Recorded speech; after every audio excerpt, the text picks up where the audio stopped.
Everyone finds their person eventually. You just have to be patient, sweetheart. That's what Hope Proctor's grandmother whispered to her every lonely night. But Hope would learn that patience meant nothing when you were invisible. When every dance, every glance, every whispered promise passed through you like you were made of glass. And on the night of the lunar gathering, when the entire pack celebrated under the full moon and she stood alone against the gymnasium wall for the 3rd year in a row, Hope understood the cruel truth. Some people were born to be chosen. Others were born to watch. She was 22 years old, a low-ranking Omega in the Silverpine pack, and she had never been anyone's first choice.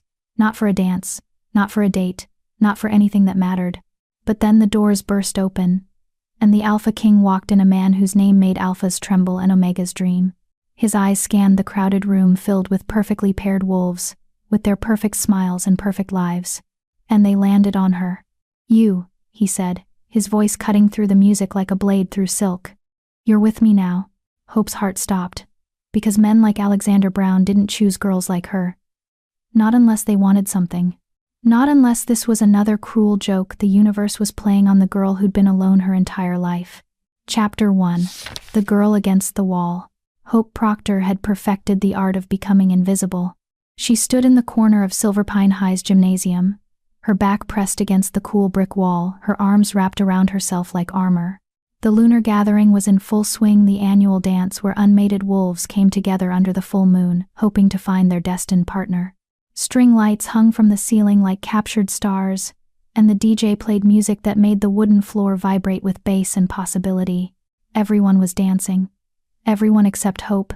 She watched Candy Adams twirl in the arms of Spencer Swartz, her blonde hair catching the light like spun gold. She watched Elisa Waniel laugh at something Victor Nelson whispered in her ear, her hand resting possessively on his chest. She watched couple after couple move across the floor, their bodies fitting together like puzzle pieces designed by the moon goddess herself. Hope looked down at her dress, a simple navy blue thing she'd bought at the thrift store downtown. It wasn't ugly, it just wasn't enough. Nothing about her was ever enough. Still playing Wallflower. I see.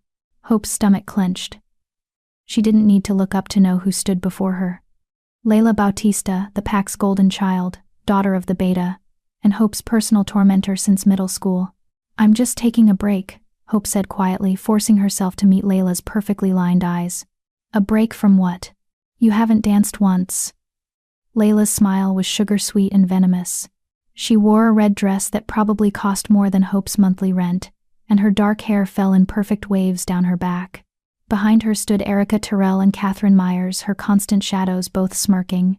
"Leave me alone, Layla." "Oh, Hope. I'm just concerned." Layla tilted her head with mock sympathy. 3 years now, right? 3 lunar gatherings where you've stood against this exact wall, and no one's asked you to dance. Not once. She leaned in, her voice dropping to a stage whisper. "Have you ever considered that maybe the moon goddess just forgot about you?" The words hit like physical blows. Hope's wolf stirred inside her, small, weak, but angry. So angry. "At least I'm not cruel," Hope whispered. Layla laughed, a bright tinkling sound that drew nearby attention. "Cruel? Honey, I'm being honest. Look around. Everyone here has found someone. Everyone, except you. Maybe it's time to accept that you're meant to be alone. Is there a problem here?" A new voice, deep, authoritative, belonging to Ray Holland, one of the pack's junior warriors. He was handsome in a conventional way, with sandy hair and kind eyes. He'd been in Hope's graduating class, but had never spoken more than 3 words to her. "No problem at all," Layla purred, immediately switching on her charm. "Just checking on our dear Hope, making sure she's having fun at the dance." The way she emphasized fun made it clear she knew Hope was having anything but. Ray's eyes flicked to Hope, and she saw at that flash of pity that was somehow worse than cruelty. At least cruelty was honest. Pity was just cruelty wearing a mask of kindness. "I'm fine," Hope said quickly. "Really?" Ray nodded slowly, clearly uncomfortable. "Okay. Well, enjoy the dance." He walked away, and Layla's mask slipped back into a sneer. "Even the nice ones can't stand to be near you too long," she said. "Come on, girls, let's leave the wallflower to her garden." They walked away, their laughter trailing behind them like poison. Hope closed her eyes and counted to 10. Then 20. Then 30. She'd learned years ago that crying at pack functions only made things worse. Weakness attracted predators, and the Silver Pine pack had plenty of those. The song changed to something slow and romantic. Couples paired off, holding each other close. Hope felt her chest tighten as she watched Josh Cochran pull Darla Anthony into his arms. Watched them sway together like they were the only two people in the world. What was wrong with her? Why was she never enough? She'd asked her grandmother that question 100 times before the old woman died last year. Her grandmother had always smiled and said, "Your person is out there, sweetheart. The moon goddess has a plan." But Hope was starting to think the moon goddess had forgotten to write her into that plan. She glanced at the clock. 9:45. The dance would go until midnight, but Hope couldn't take another 2 hours of this. She'd slip out, walk home, and pretend tomorrow that she'd had a wonderful time. No one would ask. No one ever did. She pushed off from the wall, weaving through the dancing couples toward the exit. The cool night air would feel good on her flushed cheeks. She could. The gymnasium doors exploded inward. Not literally. But the effect was the same. Every head turned. Every conversation stopped. Every wolf in the room suddenly stood at attention as a wave of pure alpha power rolled through the space like thunder. Hope froze mid-step. 3 men stood in the doorway, but only one mattered. He was tall, well over 6 feet, with dark hair that fell slightly over his forehead and eyes the color of storm clouds. He wore all black, black shirt, black pants, black jacket that probably cost more than Hope's car. But it wasn't his clothes that made every wolf in the room submit instinctively. It was his presence.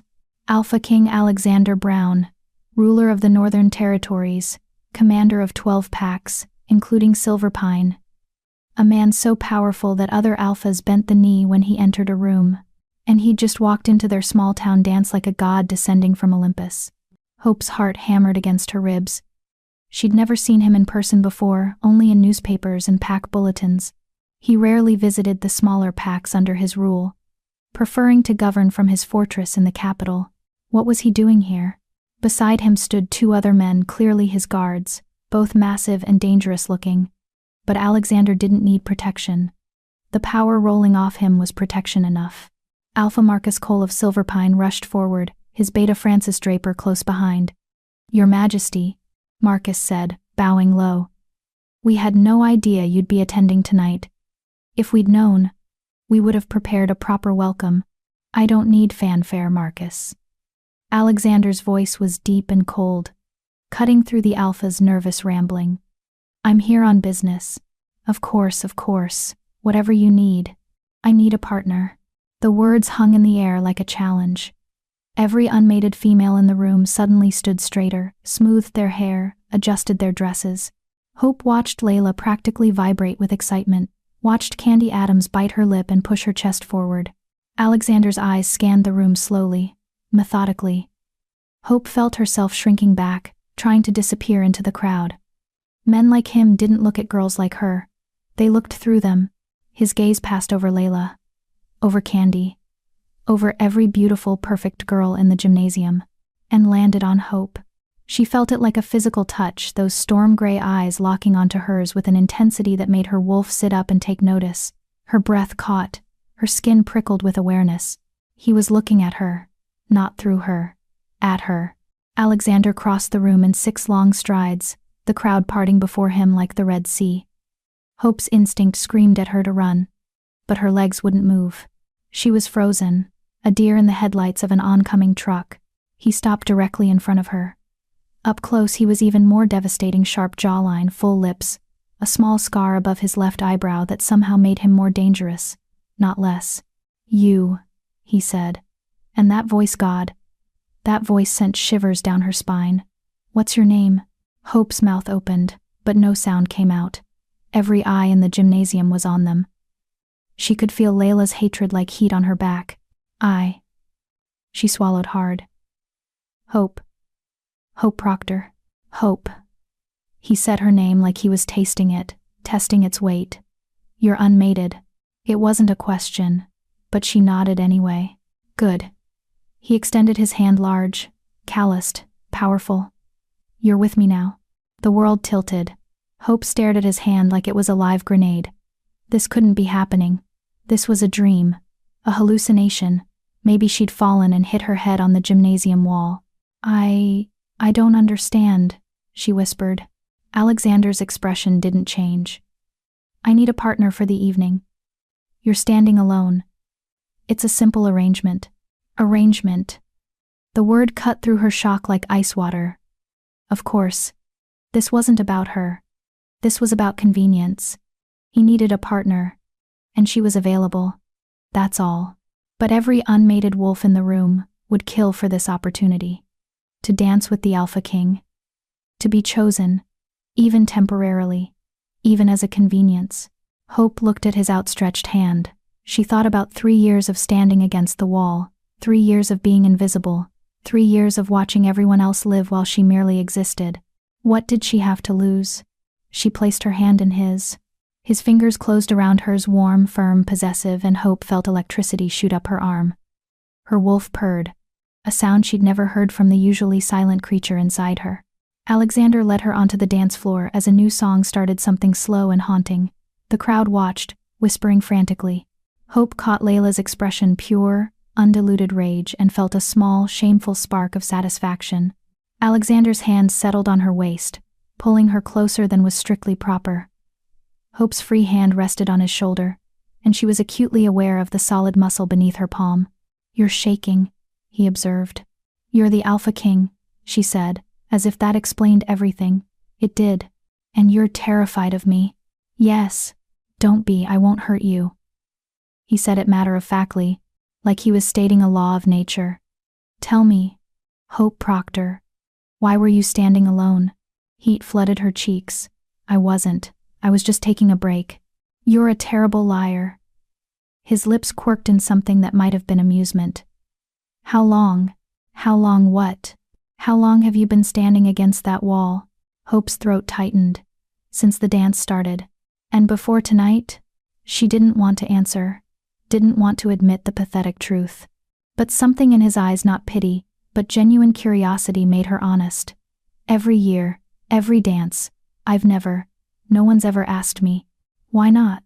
"Because I'm an Omega. Low-ranking, plain, forgettable." The words tumbled out, raw and honest. "I'm the girl people look through, not at." Alexander was quiet for a moment, and they swayed to the music. Hope could feel every eye in the room still watching them, but Alexander's gaze never left her face. "You're wrong," he finally said. "About what?" "About being forgettable." His hand tightened on her waist. "I saw you the moment I walked through that door, before I saw anyone else. Do you know why?" Hope shook her head, not trusting her voice. "Because while every other wolf in this room was posturing and preening, desperate to be noticed, you were the only one who looked real, raw, honest." He leaned in slightly, his breath ghosting across her ear. "You weren't trying to be seen. That's exactly what made me see you." Hope's heart was doing dangerous things in her chest. This couldn't be real. Men like Alexander Brown didn't say things like this to girls like her. "Why are you really here?" she asked quietly. "In Silverpine. At this dance." His expression shuddered, becoming unreadable. "I told you. Business." "What kind of business?" "The kind that requires me to attend a dance and choose a partner." He spun her gently, and Hope's dress flared out. When he pulled her back in, they were closer than before. "Consider yourself chosen, Hope Proctor." The song ended. The spell broke. The crowd erupted in polite applause, though Hope could hear the undercurrent of furious whispers. Alexander released her, but his eyes never left hers. "Thank you for the dance." He turned to walk away, and Hope felt panic rise in her throat. This was it. Her Cinderella moment was over. She'd go back to being invisible, and he'd forget her name by morning. But he paused, glancing back over his shoulder. "I'll see you tomorrow, Hope." And then he was gone, his guards following, leaving Hope standing in the middle of the dance floor with her heart racing and her world fundamentally changed. Because the Alpha King had chosen her, and everyone had seen it. Chapter 2. The morning after. Hope didn't sleep that night. She lay in her small apartment, a cramped studio above the town's only bakery, staring at the ceiling and replaying every second of the dance. Alexander's hand on her waist. His voice in her ear, You weren't trying to be seen. That's exactly what made me see you. It had to be a dream. A beautiful, impossible dream. But when her phone buzzed at 6 in the morning with 17 missed calls and 43 text messages, Hope knew it was very, very real. Most were from numbers she didn't recognize. A few were from people she barely knew, classmates from high school, distant pack members, even her supervisor at the diner where she worked part-time, all asking the same questions. What happened? How do you know the Alpha King? Are you mated now? 3 messages were from Layla Bautista. You looked pathetic out there. Whatever you did to trick him won't work for long.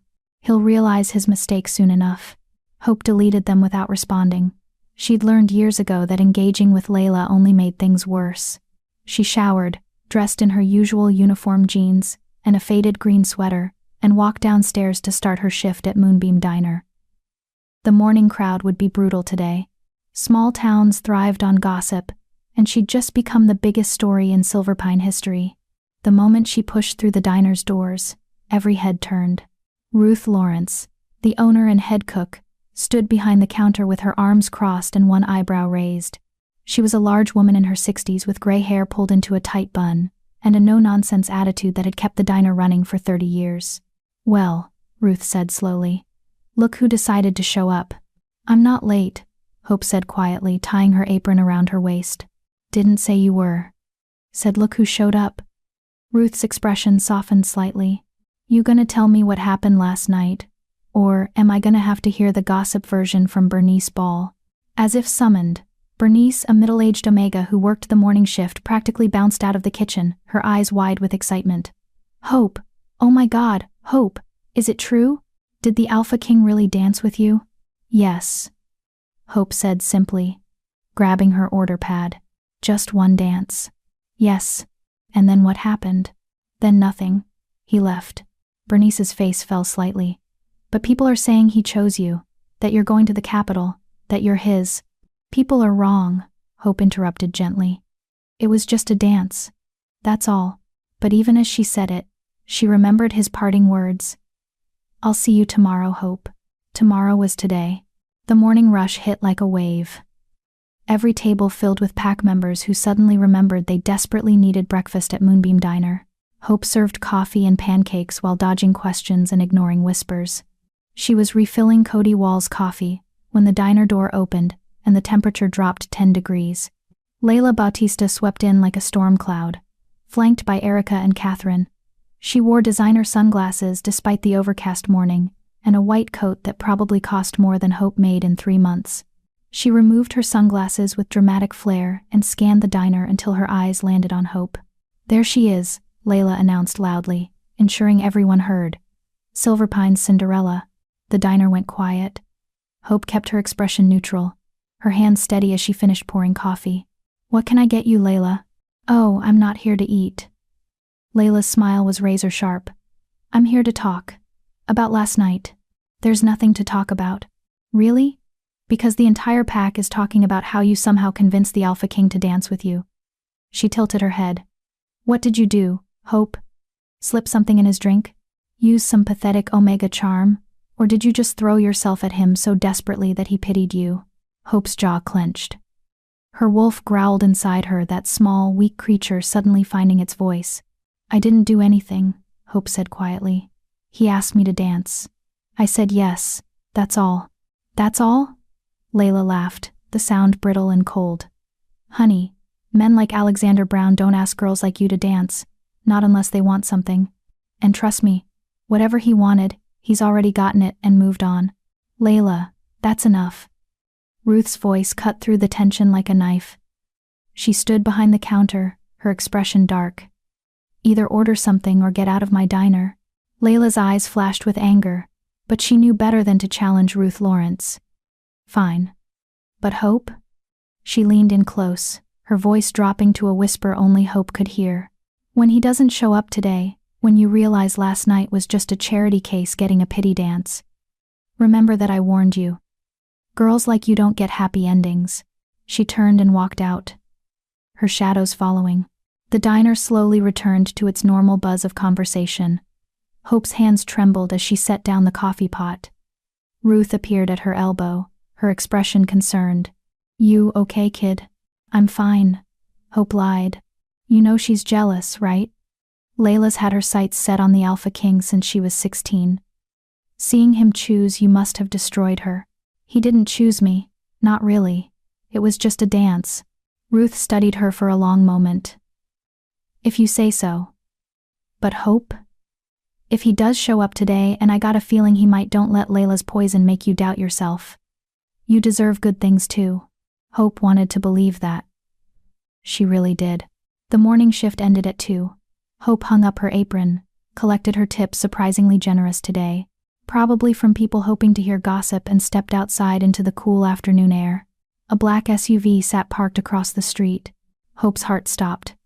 The vehicle was sleek, expensive, with tinted windows that made it impossible to see inside. It screamed money and power and danger. As she watched, the back door opened. Alexander Brown stepped out. He wore different clothes than last night: dark jeans, a gray Henley, a leather jacket, but he was unmistakably himself, tall, commanding, utterly out of place on Silver Pine's main street. Their eyes met across the road. Hope couldn't breathe, couldn't move, couldn't process that the Alpha King was here, now, looking at her like she was the only person in the world. He crossed the street in long, purposeful strides. Hope's feet finally obeyed her brain's screaming command to meet him halfway. Hope, he said, and God, her name and his voice did things to her insides. You came, she whispered. I said I would. He studied her face. Did you think I wouldn't? Hope glanced around. People were staring. Of course they were staring. I didn't know what to think. We need to talk, somewhere private. It wasn't a request. Hope's mind raced. Her apartment was a disaster. The park would have too many witnesses. There's a trail behind the diner. Woods. No one goes there this time of day. Alexander nodded to his guards, both of whom had exited the SUV and now stood at attention. Wait here. He followed Hope down the alley beside the diner and onto a narrow trail that led into the forest surrounding Silver Pine. The trees grew thick here, blocking out most of the afternoon light. The sounds of the town faded behind them. They walked in silence for several minutes, until they reached a small clearing with a fallen log. Hope had come here often as a teenager, when she needed to escape the world. Alexander stopped, his eyes scanning the area with a warrior's instinct. You come here often? Sometimes, when I need to think. What do you think about? Escape. Freedom. A life where I matter. Nothing important. He turned to face her fully, and the intensity in his gaze made Hope's breath catch. I'm going to be direct with you, Hope. I don't have time for games.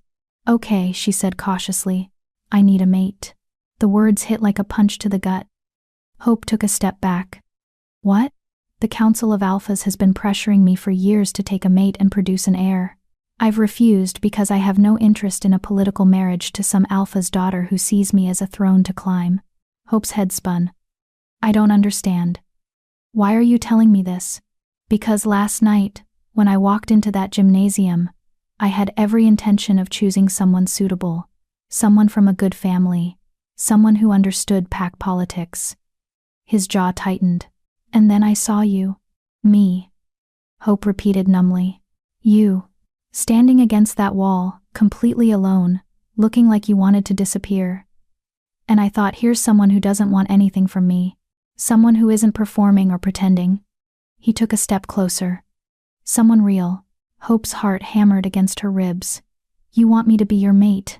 I want to propose an arrangement. His tone shifted, becoming businesslike. A contract mate situation. We mate publicly, satisfy the council's demands, and present as a united front. In exchange, you get everything that comes with being the Alpha King's mate: wealth, status, protection, power. And what do you get? Freedom, the council off my back, and a partner who won't try to manipulate me or use our bond for political gain. He studied her reaction. You'd have your own quarters in the capital, your own life. I wouldn't restrict your activities or demand your constant presence. We'd appear together at official functions. But otherwise, you'd be free to do as you please. It sounded perfect, too perfect. Why me? Hope asked. Really? You could have anyone. Because you don't want to be chosen, Alexander said bluntly, Every other unmated wolf in your pack and every pack is desperate for this opportunity. They'd agree instantly, and then spend every day trying to turn a contract into something real. But you? He tilted his head. You look terrified. Like you're waiting for the catch. There's always a catch. Smart girl. A ghost of a smile crossed his face. The catch is this. It would be a real mating bond. Permanent. Unbreakable. Once we complete the ceremony, you'd be bound to me for life. And while I'm offering you freedom within that bond, there would be expectations. Public appearances. Social obligations. Dealing with pack politics and council meetings. Hope's mind reeled. This morning she'd been nobody. Now the Alpha King was offering her everything she'd never dared dream of. I need time, she whispered, to think about this. You have until tomorrow night, Alexander said. I'm hosting a dinner at the capital for the regional alphas. If you agree, you'll attend as my chosen mate. If not, I'll make alternative arrangements. That's less than 2 days. I know. But the council meeting is in 3 days, and I need to present a united front. His expression softened slightly. I understand this is overwhelming. But Hope, I'm offering you a way out. Out of this small town. Out of standing against walls while everyone else dances. Out of being invisible. He was right. This was her escape. Her chance to matter. But at what cost? I'll think about it, Hope said finally. Alexander nodded. He pulled a card from his pocket and handed it to her. My private number. Call me with your decision by 8 tomorrow night. He turned to leave, then paused. Hope? For what it's worth, I think you're braver than you believe. Not many wolves would hesitate when offered what I'm offering. Maybe I'm just smarter than they are, Hope said quietly. Smart enough to know that fairy tales usually have dark endings. Alexander's smile was genuine this time. Maybe you are. He walked away, disappearing into the trees. Hope stood alone in the clearing, clutching his card, and wondered if she was about to make the best decision of her life or the worst. Hope made it back to her apartment before the panic attack hit. She collapsed on her threadbare couch, her breath coming in short, sharp gasps. Her wolf paced inside her, agitated and confused. The Alpha King wanted to mate with her. The most powerful wolf in the Northern Territories wanted to make her his queen. It was insane. Her phone buzzed. Another text from Layla. Heard he came to see you. Whatever he said, don't be stupid enough to believe it. Hope deleted it, then she opened her contacts and stared at the one person she trusted more than anyone. May Stokes answered on the second ring. Hope? Oh my God, where have you been? I've been trying to reach you all day. May was Hope's closest friend, maybe her only real friend. They'd met 3 years ago when May moved to Silverpine from the Western Territories. Unlike everyone else in the pack, May had never treated Hope like she was invisible. I need to see you, Hope said. Now. Can you come over? I'm already on my way. 20 minutes later, May burst through Hope's door, carrying a bottle of wine and a box of cookies from the bakery downstairs. She was short and curvy with auburn hair and kind brown eyes that saw everything. Okay, May said, settling onto the couch. Tell me everything, and I mean everything. So Hope did. She told May about the dance, about Alexander, about the conversation in the woods. She told her about the offer, the contract-made arrangement, the freedom, the cost. May listened without interrupting, her expression growing more shocked with each revelation. Holy shit, May breathed when Hope finished. The Alpha King wants to mate you. Yes. And you're considering saying no? I don't know. Hope stood, pacing the small apartment. May, this is insane. He doesn't love me. I don't love him. It's a business arrangement. A business arrangement that would make you the most powerful female in the Northern Territories. But at what cost? My freedom? My identity? I'd be his trophy mate, his political prop. May studied her carefully. Is that really what you're afraid of? Or are you afraid of finally being seen? The question struck home. Hope stopped pacing. You've spent your entire life being invisible, May continued gently. Being overlooked and dismissed and treated like you don't matter. And now someone incredibly powerful is telling you that you do matter. That he chose you specifically. And that terrifies you more than anything. Tears pricked Hope's eyes. What if I'm not enough? What if I get to the capital, and I'm still just Me. Plain, awkward, forgettable me. What if everyone there sees what Layla sees, that I'm nothing special? Hope. May grabbed her hands. Listen to me. You are not nothing. You've survived 22 years in a pack that treated you like dirt. You've worked 2 jobs to support yourself since your grandmother died. You've endured cruelty and loneliness and kept your kindness intact. That's not nothing, that's extraordinary. But I'm an Omega. So am I, May interrupted. And I'm telling you right now, being an Omega doesn't make you weak or worthless. It makes you adaptable, resilient. And if the Alpha King saw something in you worth choosing, maybe it's time you saw it too. Hope wiped her eyes. You think I should do it? I think you should do what makes you happy. But Hope? Staying here, working at the diner, watching everyone else live their lives while you stand on the sidelines, does that make you happy? No. It didn't. It never had. I'm scared, Hope whispered. I know. But sometimes the scariest choice is the right one. May squeezed her hands. And hey, if it all goes wrong, you can always run away and come live with me. I'll hide you from the Alpha King. Hope laughed despite herself. He'd find me in 5 minutes. Probably. He seems like the type. May grinned. So, what are you going to do? Hope thought about Alexander's words. I'm offering you a way out. She thought about the clearing in the woods, the place she went to dream of escape. She thought about Layla's cruelty and the pack's indifference and 3 years of standing against walls. And she made her decision. Chapter 3, The Decision. Hope didn't sleep that night either. She sat at her small kitchen table, Alexander's business card in front of her, her phone in her hand. The screen showed 7:47 p.m. She had 13 minutes to make the call that would change her life forever. Or she could let the clock run out. Return to her quiet, invisible existence. Stay safe. Stay alone. Her thumb hovered over the numbers. She'd typed them in 3 times already, only to delete them and start over. Her wolf whined inside her, restless and anxious. Even the weak creature sensed this was a pivotal moment. What would grandmother say? Hope closed her eyes and remembered her grandmother's weathered hands holding hers. Remembered her gentle voice. The moon goddess gives us chances, sweetheart. Sometimes only once. And the scariest chances are usually the ones worth taking. Hope's eyes snapped open. She dialed before she could change her mind. The phone rang once. Twice. Hope. Alexander's voice was steady, unsurprised, like he'd been waiting by the phone. Her voice cracked. She swallowed and tried again. I have conditions. A pause. Then, I'm listening. If I do this, if I agree to be your contract mate, I need to know I can still be myself. I don't want to become someone I'm not just to fit into your world. Agreed. What else? Hope's heart pounded. I want to continue my education. I never finished college. I want to go back, get my degree. Done. The capital has an excellent university, you'll have full access. And, this was the hardest part. If either of us finds our true mate someday, our real fated mate, we revisit the arrangement.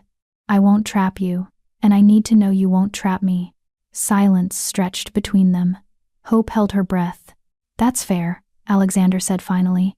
Though I should tell you I'm 32 years old. If I had a fated mate, I would have found her by now. The moon goddess doesn't always provide them, despite what the stories say. But if she does, then we revisit. You have my word. His tone shifted, became more formal. Is that a yes? Hope Proctor. Hope looked around her tiny apartment, the water-stained ceiling, the second-hand furniture, the walls that had witnessed too many lonely nights. She thought about the diner, about serving coffee to people who barely saw her, about standing against gymnasium walls while life happened to everyone else.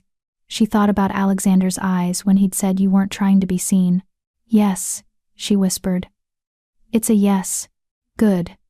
She could hear the satisfaction in his voice. Pack a bag. My driver will collect you tomorrow at 4 p.m. The dinner is at 7. Tomorrow?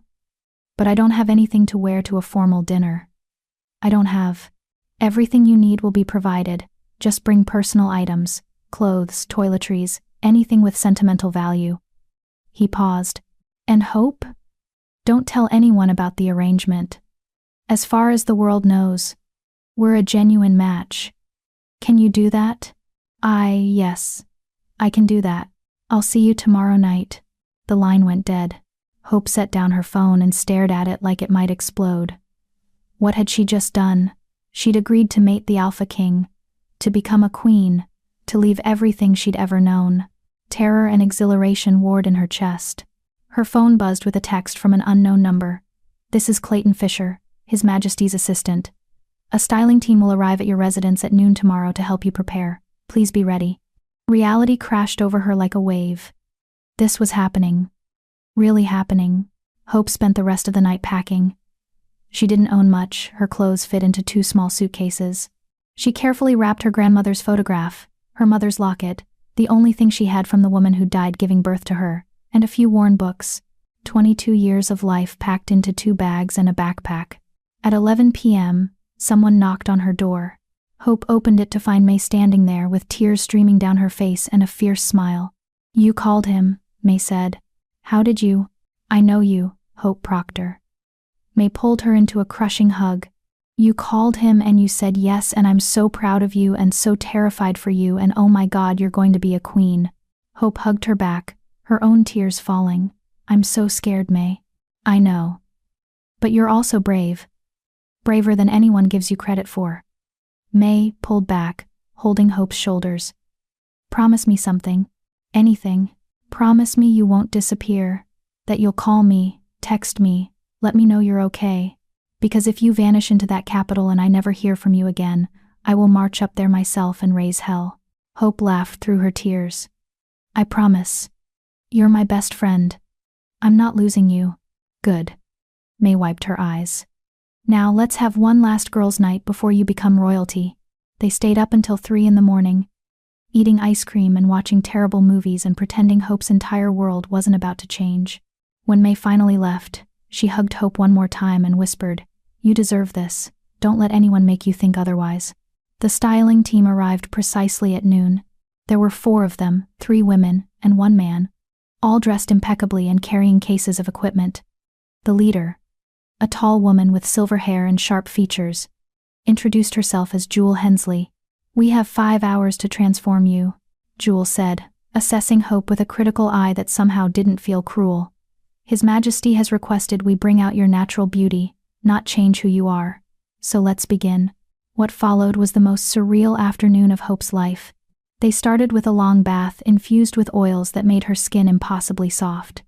Then came a haircut, nothing dramatic, just a trim that gave her dark brown hair shape and movement. A manicure. A pedicure. Subtle makeup that enhanced her features without making her look painted. "You have lovely bone structure," Jewel commented as she applied foundation. "And your eyes, they're quite striking. Has anyone ever told you that?" "No," Hope admitted. "Well, they should have." Jewel smiled. "Don't be nervous, dear. You're going to stun them tonight." The dress arrived at 3 p.m., delivered in a garment bag by one of Alexander's guards. When Jewel unzipped it, Hope gasped. It was midnight blue, the color of the sky just before full darkness, made of silk that caught the light like water. The neckline was modest but elegant, the waist fitted, the skirt flowing to the floor. It was simultaneously simple and breathtaking. "His Majesty chose this himself," Jewel said softly. "He said blue would match your eyes." Hope's heart did something complicated in her chest. Alexander had chosen her dress, had thought about her eye color. She slipped into it at 3:45, and when she looked in the mirror, she barely recognized herself. The girl staring back wasn't the invisible Omega from Silverpine. This girl looked confident, beautiful, like someone who belonged at a royal dinner. "Perfect," Jewel declared. "Absolutely perfect." At exactly 4 p.m., someone knocked. Hope opened the door to find a man in a black suit, one of Alexander's guards from yesterday. "Miss Proctor," he said formally.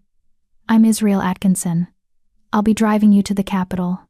Hope grabbed her bags, took one last look at her apartment, and followed him to the waiting SUV. The drive took 2 hours. Hope watched Silverpine disappear in the rearview mirror, watched the familiar forests and fields give way to highways, and eventually to the outskirts of the capital. The city was massive, gleaming towers of glass and steel, wide boulevards, parks that stretched for blocks, and at its heart, on a hill overlooking everything, stood the Alpha King's fortress. It wasn't a castle in the fairy tale sense. It was modern and imposing, all sharp angles and dark stone, with windows that reflected the setting sun like golden fire. Walls surrounded it, and guards stood at every gate. Israel drove through 3 security checkpoints before finally pulling up to the main entrance. He opened Hope's door, and she stepped out onto marble steps that probably cost more than her entire apartment building. "This way, Miss Proctor." He led her through massive double doors into an entrance hall that stole her breath. Vaulted ceilings, crystal chandeliers, artwork that belonged in museums. Everything screamed power and wealth and permanence. Hope had never felt more out of place in her life. Hope. She turned to find Alexander, descending a grand staircase. He wore a black suit that fit him perfectly, his dark hair swept back, his storm-gray eyes locked on her. He stopped 3 steps from the bottom, his expression unreadable. "You look." He paused, and something flickered across his face. "Beautiful." Heat flooded Hope's cheeks. "Thank you for the dress and the styling team. And you're nervous." He descended the final steps and stood before her. "Don't be. These are just alphas. They bleed like everyone else." "That's not comforting." His lips twitched. "It wasn't meant to be." He offered his arm.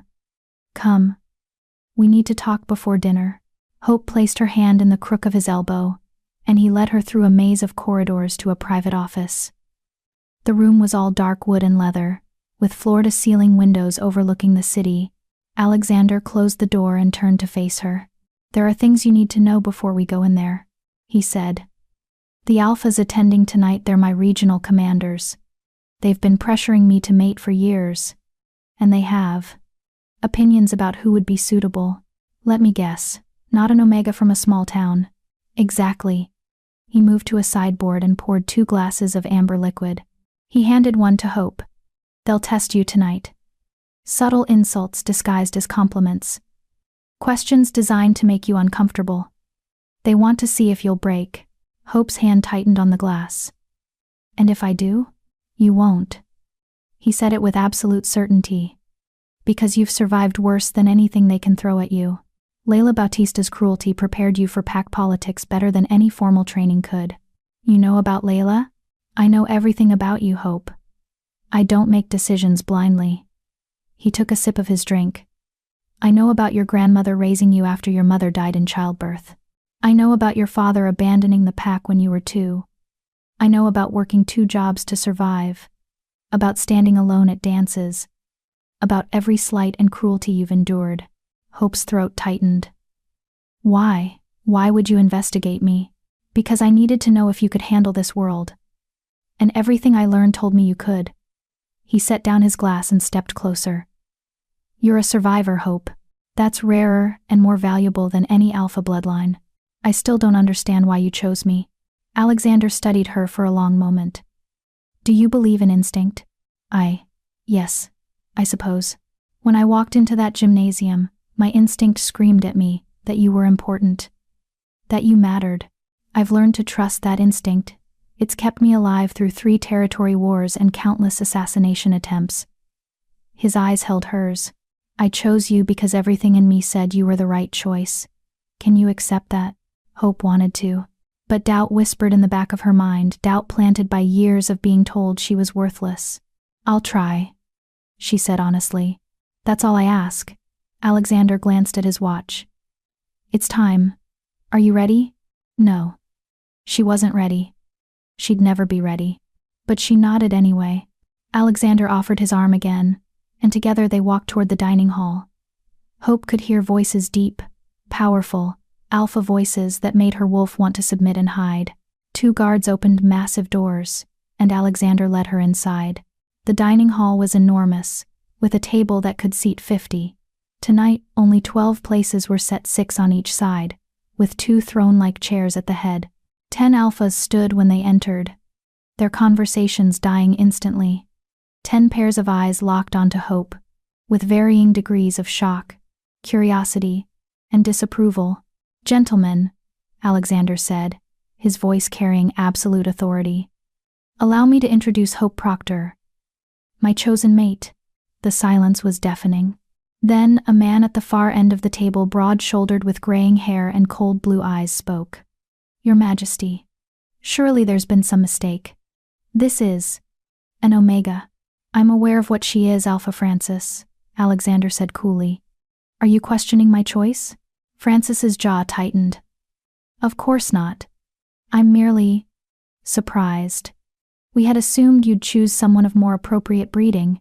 Appropriate breeding, Alexander repeated, and his tone dropped 10 degrees. Hope comes from a loyal pack, has survived circumstances that would have broken lesser wolves, and possesses qualities I value far more than bloodline. Unless you'd like to argue that survival instinct and intelligence are less valuable than a prestigious last name. Francis opened his mouth, then wisely closed it. I thought not. Alexander pulled out Hope's chair, the one beside his throne. Gentlemen, please sit. They did, though their eyes never left Hope.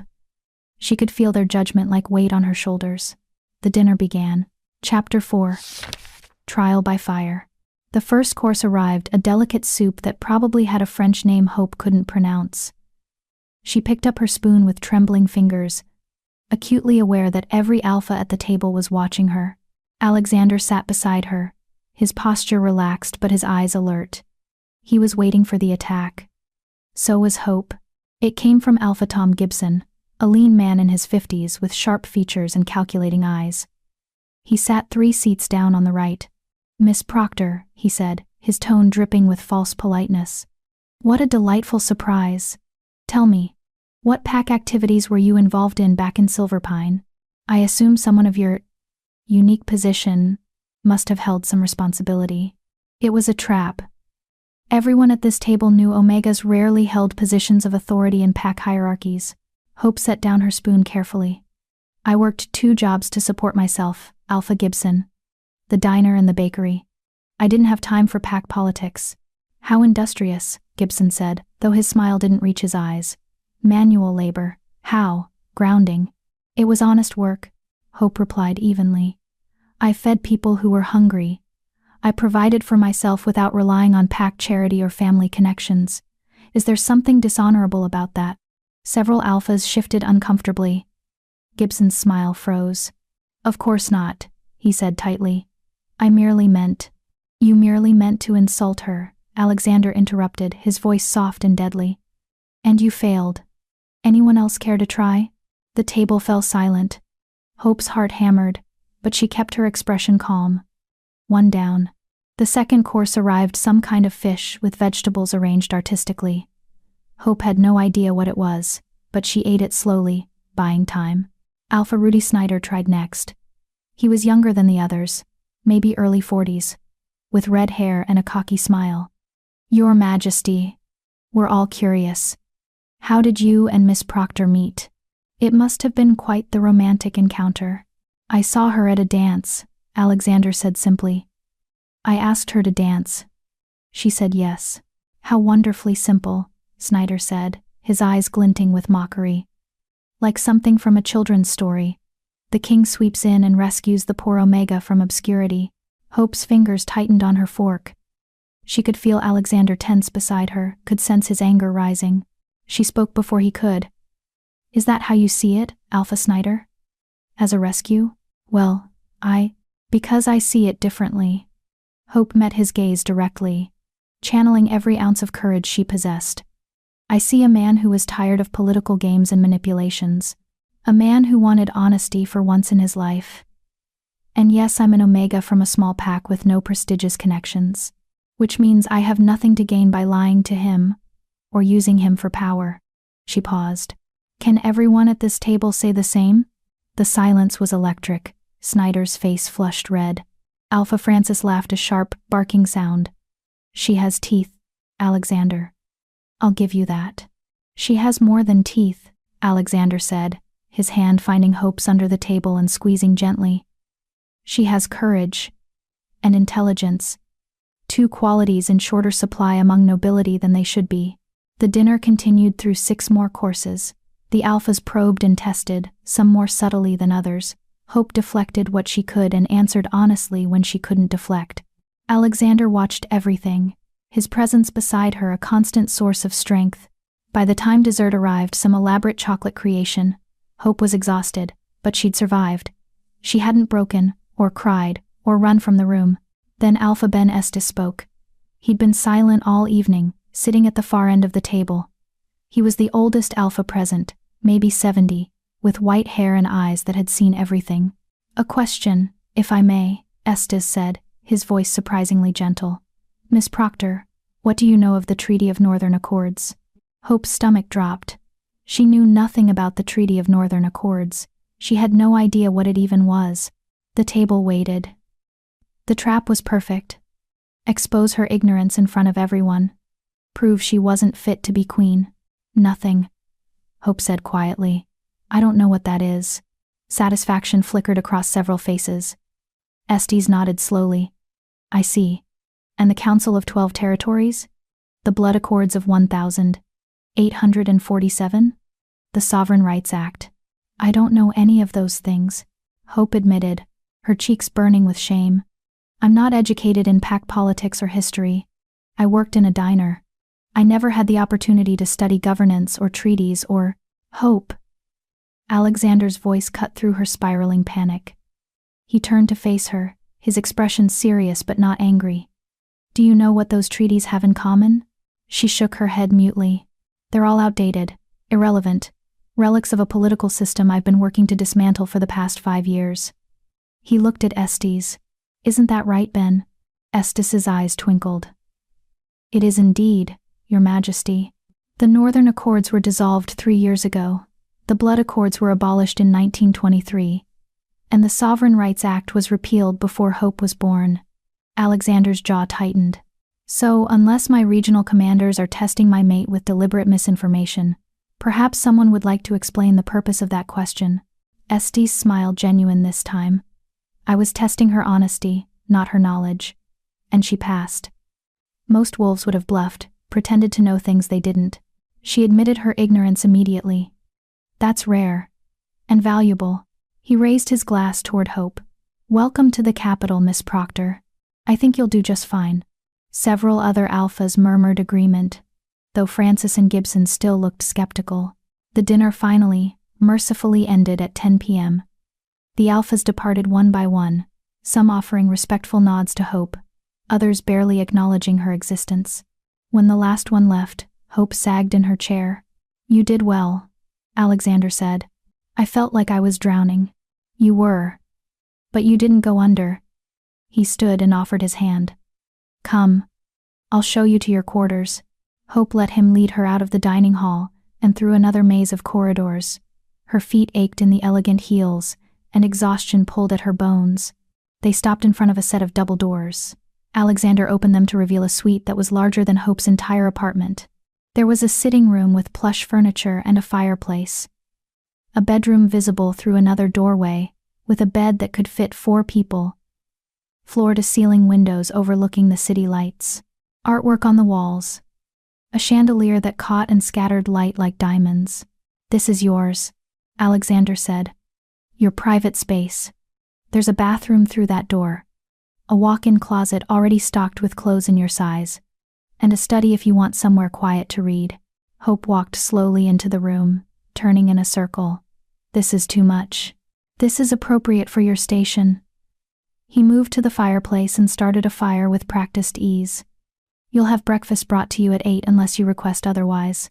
My assistant Clayton will meet with you tomorrow to discuss your schedule, public appearances, university enrollment, security protocols." "Security protocols? You're the Alpha King's mate now. That makes you a target." He said it matter-of-factly, like he was discussing the weather. "You'll have guards whenever you leave the fortress. It's not negotiable." Hope's head spun. Guards, public appearances, a target. What had she agreed to? Alexander must have seen the panic on her face, because his expression softened. "One day at a time, Hope. You don't have to learn everything overnight." "I don't belong here," she whispered. "Those alphas tonight, they saw right through me. They know I'm not qualified to be queen. They saw an Omega who stood her ground against 10 territorial alphas and didn't break. That's more qualified than half the alpha daughters they wanted me to choose. He crossed the room and stood before her. You survived tonight. That's all that matters. What happens tomorrow?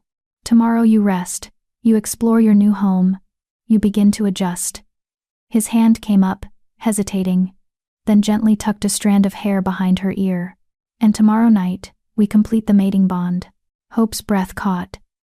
She'd known it was coming. They couldn't present as mates without actually being mated. But hearing it said out loud made it real in a terrifying way. Hey. Alexander's voice dropped, became gentler. I told you I wouldn't hurt you. That includes this. The bond is permanent, yes. But the ceremony itself doesn't have to be. I'm not expecting anything physical beyond what's necessary to establish the bond. Do you understand? Hope nodded, not trusting her voice. Get some rest. I'll see you tomorrow. He turned to leave. Alexander? He paused at the door, looking back. Thank you, Hope said quietly, for tonight, for defending me. Something flickered in his eyes, surprise maybe, or something softer. You defended yourself, Hope. I just made sure they knew the consequences of pushing too hard. He left, and Hope was alone in her beautiful, enormous, terrifying new prison. She changed into pajamas she found in the closet silk, of course, because apparently even sleepwear was luxurious here. She climbed into the massive bed and stared at the ceiling. Her phone buzzed. A text from May. Tell me you survived the night. Hope smiled despite everything and typed back. Survived. Barely. Miss you already. Miss you too. But Hope, I'm proud of you. So proud. Hope set down the phone and closed her eyes. Tomorrow she would explore. Tomorrow she would meet with Clayton and start learning how to be a queen. But tonight, she let herself feel small and scared and completely out of her depth. Because tomorrow, everything would change again. Tomorrow she would become Alexander Brown's mate. And there would be no going back. Hope woke to sunlight streaming through windows she'd forgotten to cover, and someone knocking insistently on her door. She stumbled out of bed, still disoriented, and opened the door to find a woman in her 30s with kind eyes and an efficient smile. Good morning, Miss Proctor. I'm Rena Arnold, your personal assistant. His Majesty thought you might benefit from having someone help you navigate your new role. She swept into the room, carrying a tray laden with breakfast. I've brought coffee, pastries, fruit, and eggs. I wasn't sure what you preferred. Thank you. Hope's brain was still foggy from sleep. What time is it? 9 a.m. You were supposed to meet with Clayton Fisher at 8, but His Majesty told him to reschedule. He thought you deserved to sleep in after last night. Rena set the tray on the coffee table and began arranging items with practiced precision. I'm here to help you with whatever you need. Wardrobe selection, schedule management, learning palace protocols. Think of me as your guide through this new world. Hope sat down, wrapping her hands around the coffee mug gratefully. I don't know where to start. Start with breakfast. Then we'll give you a proper tour of the fortress. You should know your way around before tonight's ceremony. Rena's expression turned sympathetic. I know this is overwhelming. But you're not alone. Several of us on staff are here to help you succeed. Why? Hope asked. Why would you want to help me? I'm nobody. You're the Alpha King's chosen mate. That makes you very much somebody. Rena smiled. But more than that, I've worked in this fortress for 10 years. I've seen the parade of alpha daughters and noble ladies trying to catch His Majesty's attention. Every single one saw him as a prize to be won. A throne to claim. She poured Hope a glass of orange juice. You're the first one who looked terrified instead of triumphant when he chose you. The first one who admitted what she didn't know, instead of pretending. That tells me you're here for the right reasons. I'm here because I wanted to escape my old life, Hope admitted. That's honest. I can work with honest. Rena sat down across from her. Now eat. You're going to need your strength for what comes next.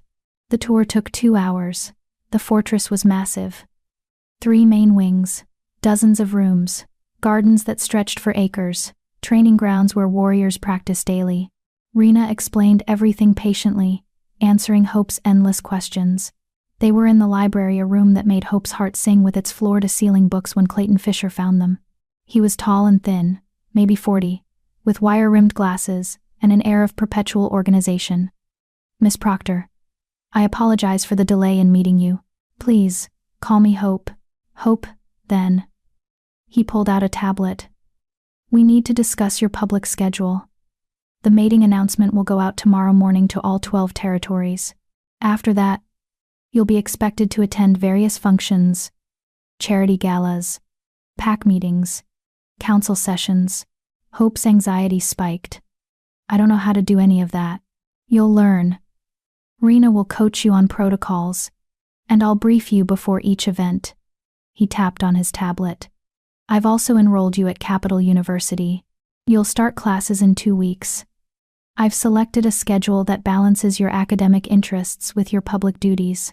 You chose my classes, preliminary selections based on His Majesty's notes about your interests: literature, history, psychology, and political science.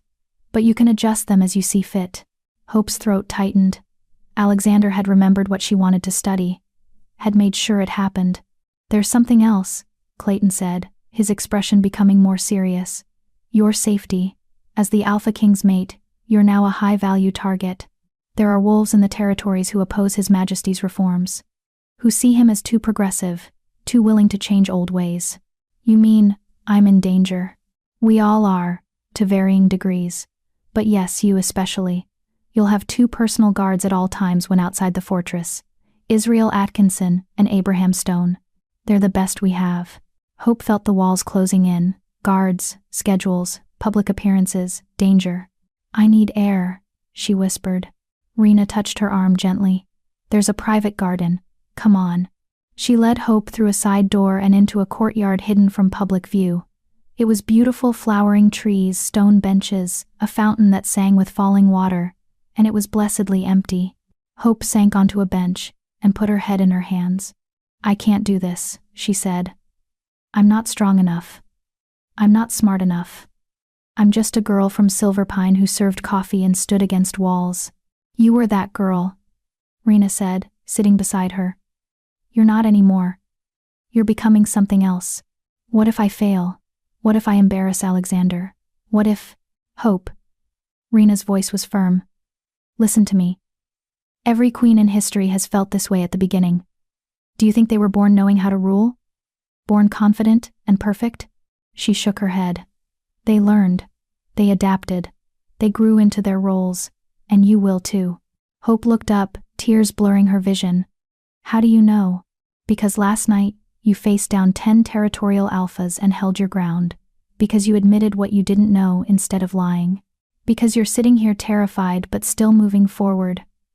Rena squeezed her hand. "That's not weakness, Hope. That's courage." Hope wanted to believe her. She really did. A guard appeared at the garden entrance. "Miss Proctor?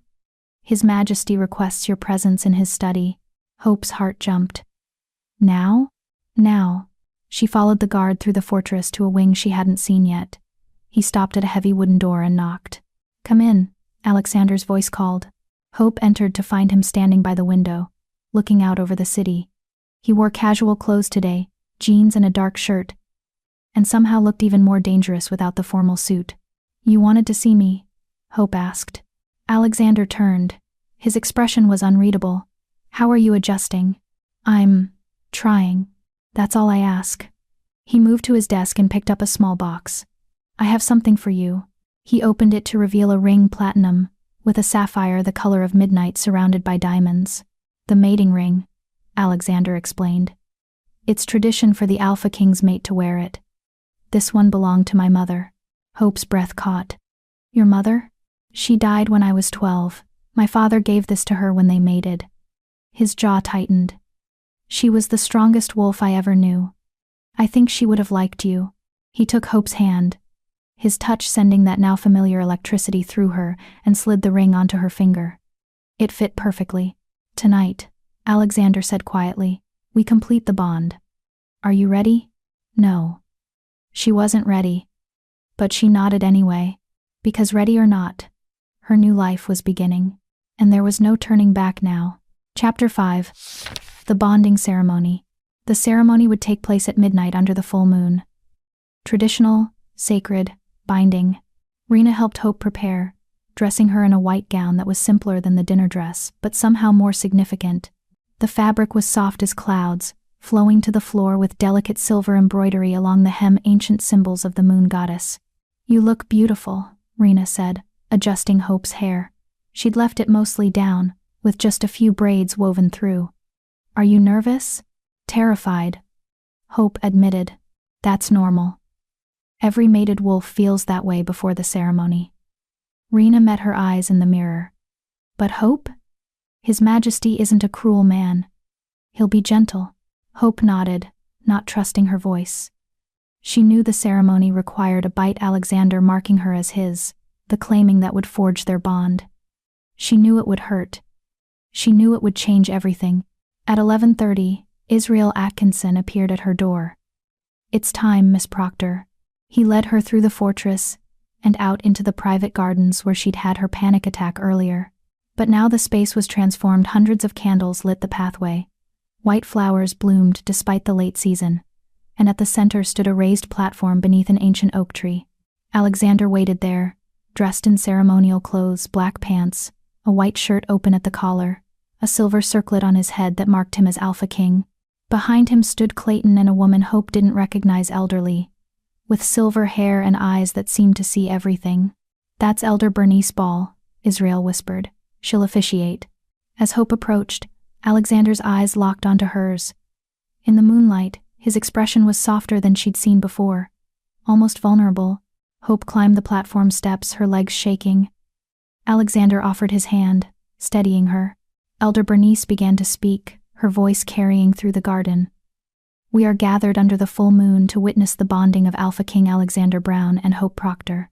This bond, once formed, cannot be broken except by death. It will tie your souls, your wolves, your very essences together for all eternity." She looked at Hope. "Do you enter this bond willingly, knowing its permanence?"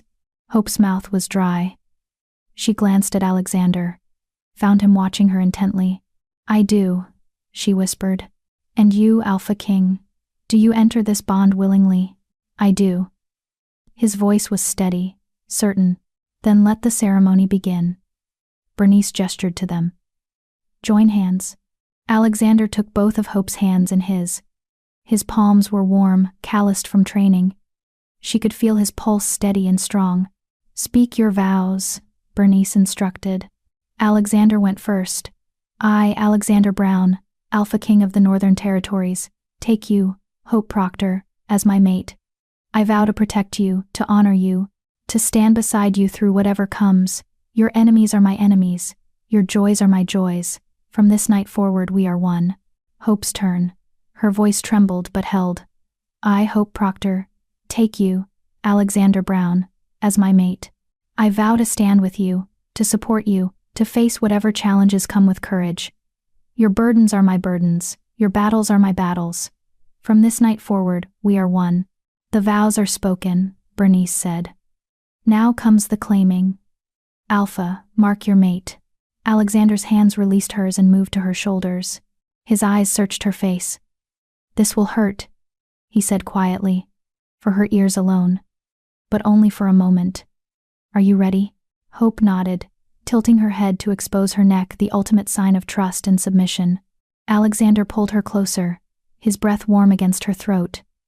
"I'm sorry," he whispered. Then he bit down. Pain exploded through Hope's body, white-hot and all-consuming. She gasped, her hands clutching Alexander's shoulders as her wolf roared to life inside her. The weak, timid creature suddenly blazed with power, reaching for Alexander's wolf, twining with it. The bond snapped into place like a physical force. Suddenly Hope could feel Alexander, his emotions, his wolf, his very essence, determination, strength.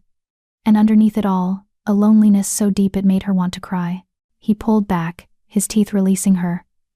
Blood trickled down Hope's neck, but Alexander immediately licked the wound, sealing it. The pain began to fade, replaced by warmth that spread through her entire body. "It's done," Bernice announced. "The bond is formed. They are mated under the moon goddess's eye." Alexander steadied Hope as her knees buckled. The world tilted and spun, the bond overwhelming her senses. She could feel his wolf, now massive, powerful, protective, circling her own smaller wolf with something like curiosity. "Breathe," Alexander murmured. "The bond settles in a few minutes. Just breathe through it." Hope focused on breathing. In, out, in, out. Slowly, the world stopped spinning. The overwhelming rush of sensation dulled to a constant awareness of Alexander's presence in the back of her mind. She looked up at him. His eyes had changed, the storm gray now flecked with gold. The wolf, showing through. "How do you feel?" he asked. "Strange. Like I'm not alone in my own head anymore." "You're not. You'll feel me now. Always. And I'll feel you." His hand came up to cup her cheek. "Welcome to forever, Hope." The ceremony concluded with traditional blessings from Elder Bernice. Clayton and Rena approached to offer congratulations. But Hope barely heard them. She was too focused on the strange new awareness of Alexander, his emotions muted but present, his wolf a constant shadow in her consciousness. When the others finally left, Alexander led Hope back inside the fortress. "You should rest," he said when they reached her suite. "The bond is exhausting the first night. What about you?" "My quarters are in the East Wing. We maintain separate spaces, remember? That was part of our agreement." He paused. "But if you need anything tonight, if the bond becomes overwhelming, just call for me.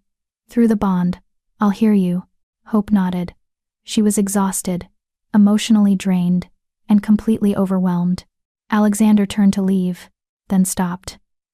"Hope? You did well tonight. Better than well. I just stood there while you bit me. You trusted me enough to expose your neck, to let me mark you. That takes courage." His expression softened. "Get some rest. Tomorrow we announce the mating to the territories. After that, things will get complicated." He left, and Hope collapsed onto her bed, still wearing the ceremonial gown. She could feel Alexander through the bond, distant, but present. His emotions were carefully controlled, locked behind walls she didn't know how to breach yet. But underneath the control, she felt that loneliness again. That deep, aching solitude.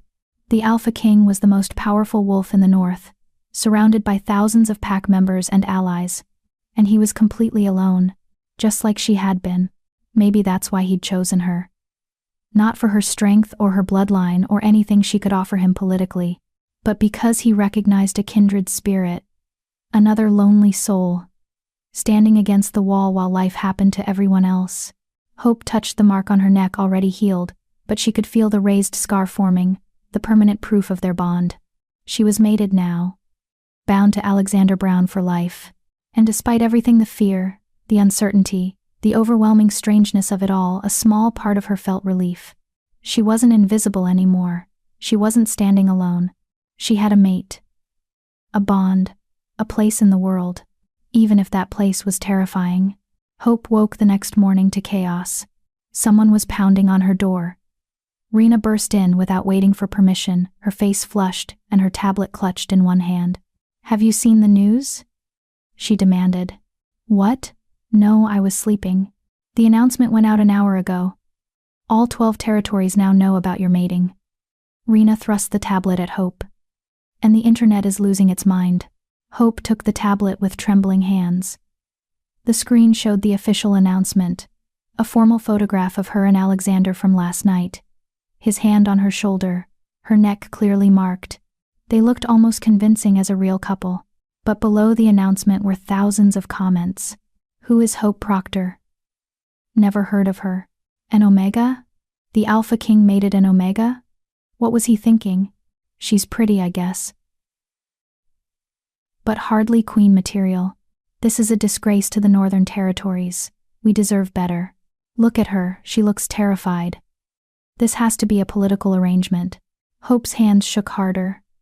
She scrolled through comment after comment, each one cutting deeper than the last. She'll never survive the capital. Give her 3 months. Poor thing probably doesn't even know how to hold a fork properly. Alpha King must have lost his mind, or this is some kind of Omega charity case. Turn it off, Rena said gently, taking back the tablet. Comments sections are toxic. They don't matter. They all think I'm pathetic. They all think what they've been trained to think, that Omegas are weak and Alphas are strong. They're wrong. Rena sat on the bed. But Hope, you need to prepare yourself. This is only the beginning. The scrutiny will get worse before it gets better. A knock at the door interrupted them. Clayton Fisher entered, his expression grim. There's been a development, he said without preamble. Alpha Francis Draper has formally requested a council meeting to challenge the mating. Hope's stomach dropped. Challenge it? Can he do that? Unfortunately, yes. Any council member can call for a review of the Alpha King's decisions if they believe those decisions threaten pack stability. Clayton's jaw tightened. Francis is arguing that mating in Omega weakens the bloodline and sets a dangerous precedent. When is the meeting? 3 days. And Hope? Clayton met her eyes. You'll be required to attend. To defend yourself and prove you're fit to be queen. The room spun. Hope pressed her hands to her face, trying to breathe through the panic. Through the bond, she felt Alexander's presence surge concern. Anger, protective fury. I need to see him, Hope whispered. Alexander, now. Clayton nodded. He's in his study. I'll take you. Hope barely remembered the walk through the fortress. Her mind was racing with worst-case scenarios. The council would reject her, invalidate the mating, send her back to Silverpine in shame. Clayton knocked on Alexander's study door and opened it without waiting for a response. Alexander stood by the window, his phone in his hand, and his expression thunderous, but the moment he saw Hope, his features softened. Leave us, he told Clayton. The assistant left, closing the door behind him. You felt my panic, Hope said. It wasn't a question, she'd felt his response through the bond. Yes. The bond works both ways now. Alexander crossed the room to her. You've seen the comments. Heard about Francis's challenge. Everyone thinks I'm a joke. That you made a mistake. Everyone is an idiot. He said it flatly, like he was stating a fact. Francis is an old guard alpha who can't stand that I'm changing traditional power structures.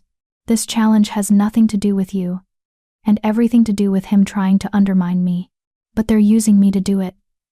Using the fact that I'm an Omega, that I'm nobody. You're not nobody. Alexander's hands came up to grip her shoulders. You're my mate. My choice. And I will not let Francis or anyone else make you feel inferior. How do I defend myself in 3 days? I don't know pack law. I don't know politics. I don't. We train you. His voice was firm, determined. For the next 3 days, you learn everything you need to know to stand before that council and prove you belong at my side. Can you do that? Hope wanted to say no. Wanted to run back to Silverpine and hide in her apartment and pretend none of this had happened. But she'd come too far. Sacrificed too much. And something in her, that small, weak Omega, who'd spent her whole life being dismissed, was starting to get angry. Yes, she said. I can do that. Alexander's eyes flashed with approval. Good. Then let's begin. The next 3 days were brutal. Alexander brought in tutors, experts in pack law, history, politics, diplomacy. Hope's days became a blur of lessons that stretched from dawn until midnight. She learned about territory rights and council procedures. She memorized the names and allegiances of every important alpha in the 12 territories. She studied precedents and protocols until her head ached. Rena drilled her on etiquette and public speaking.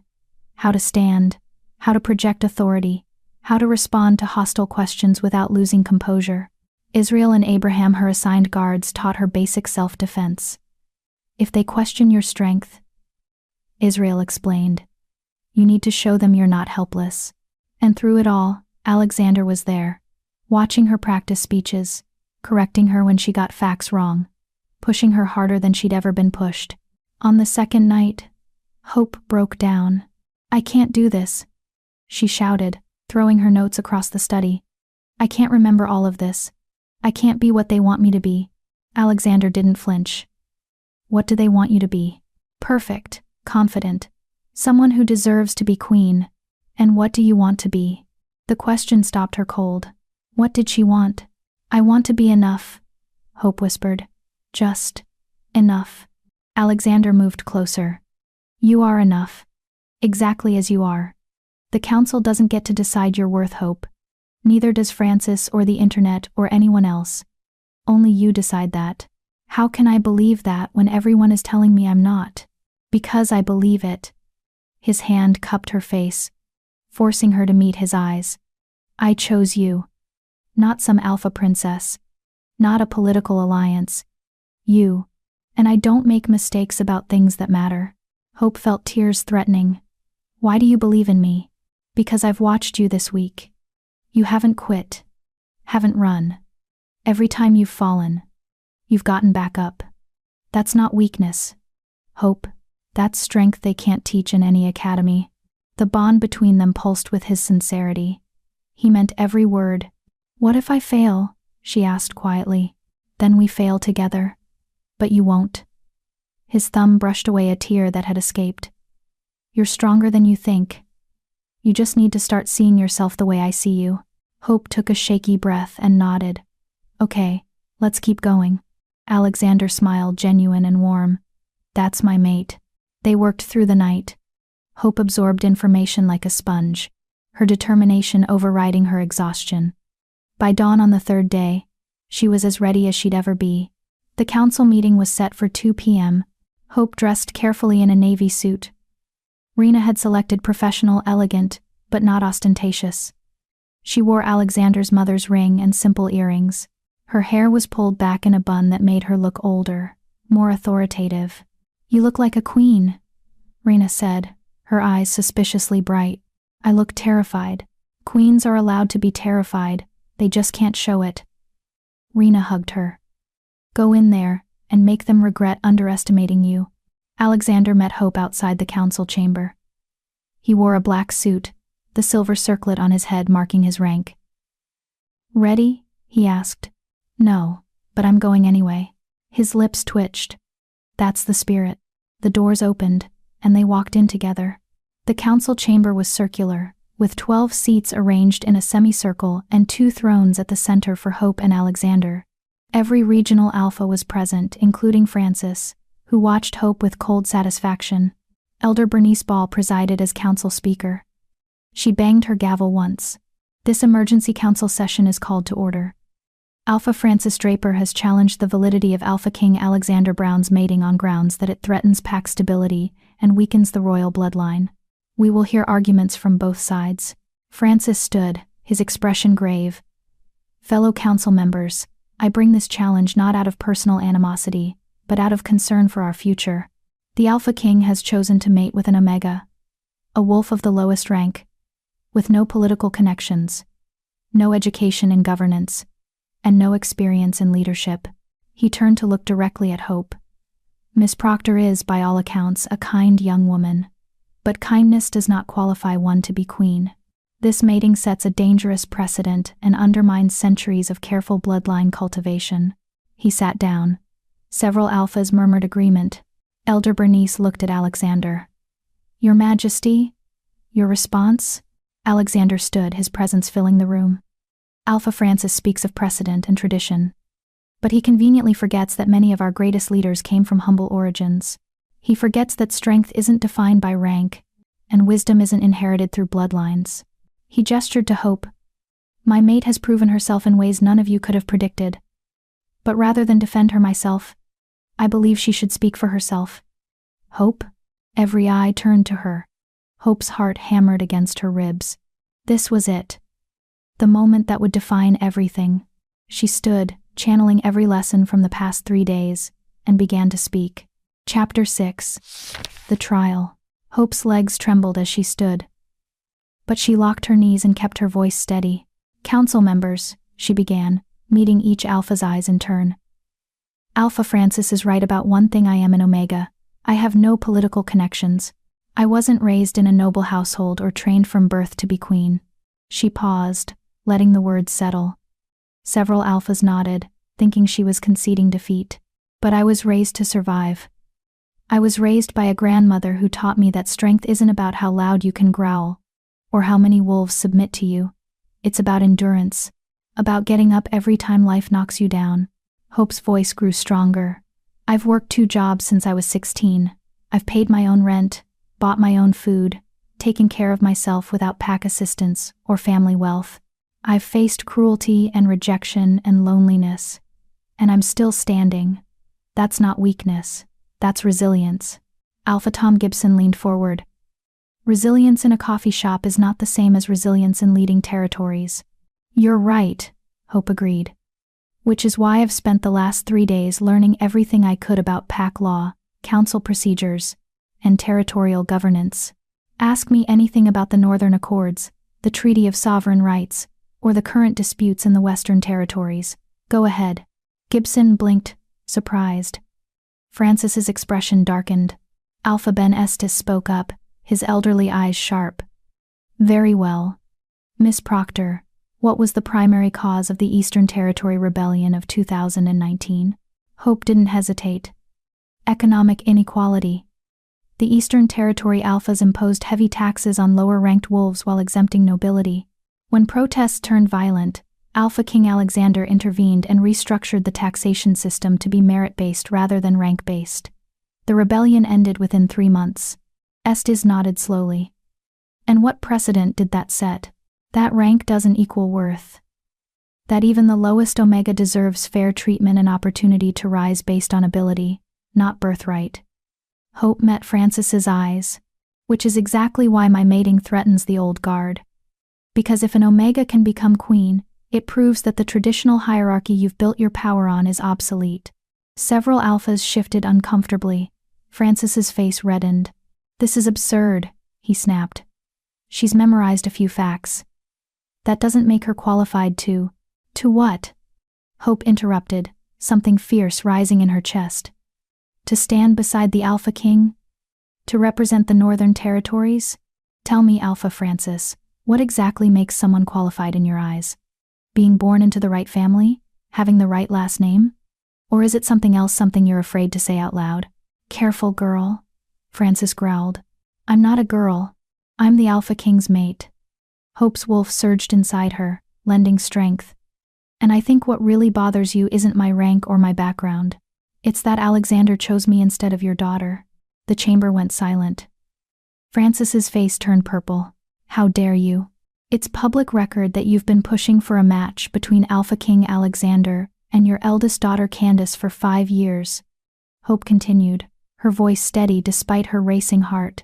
Every council meeting, every social gathering, you've positioned her in his path.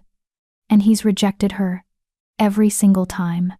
So this challenge isn't about pack stability, it's about wounded pride. Elder Bernice banged her gavel. Miss Proctor, that's a serious accusation. It's a serious truth. Hope turned to address the full council. And if we're being honest, several of you in this room have daughters or nieces you've tried to match with the Alpha King. This isn't about whether I'm qualified. It's about whether you can accept that Alexander made a choice that doesn't benefit your political ambitions. Alpha Rudy Snyder stood, his expression conflicted. Miss Proctor makes a valid point. We've all tried to influence His Majesty's choice of mate. Perhaps we should question our own motives before questioning his judgment. Thank you, Alpha Snyder. Hope took a breath. I know I'm not what you expected. I know I don't fit your vision of what a queen should be, but I'm asking you to judge me on my actions, not my origins. Give me a chance to prove I can serve these territories well. Francis slammed his hand on the table. This is a mockery. She admits she's unqualified, then expects us to. I never said I was unqualified, Hope corrected. I said I wasn't raised for this role. There's a difference. Every queen in history had to learn. Every leader had a first day. You're not asking if I can learn, you're asking if you'll allow me to. She moved to stand before Francis's seat, refusing to be intimidated. You want to challenge my mating? Fine. But be honest about why. Stop hiding behind concerns about tradition and bloodlines. Admit that you're angry because Alexander chose someone you can't control. Someone who owes you nothing. Someone who will stand beside him as a partner, not a political pawn. Francis's eyes blazed with fury. You overstep, Omega. I'm not an Omega anymore. I'm a queen. Hope lifted her chin. And I will not apologize for being chosen. The chamber erupted in arguments, some alphas defending Hope, others supporting Francis. Elder Bernice banged her gavel repeatedly, calling for order. Alexander had remained silent throughout, but Hope could feel his pride through the bond, his satisfaction, his fierce protectiveness. Finally, Elder Bernice restored order. Enough.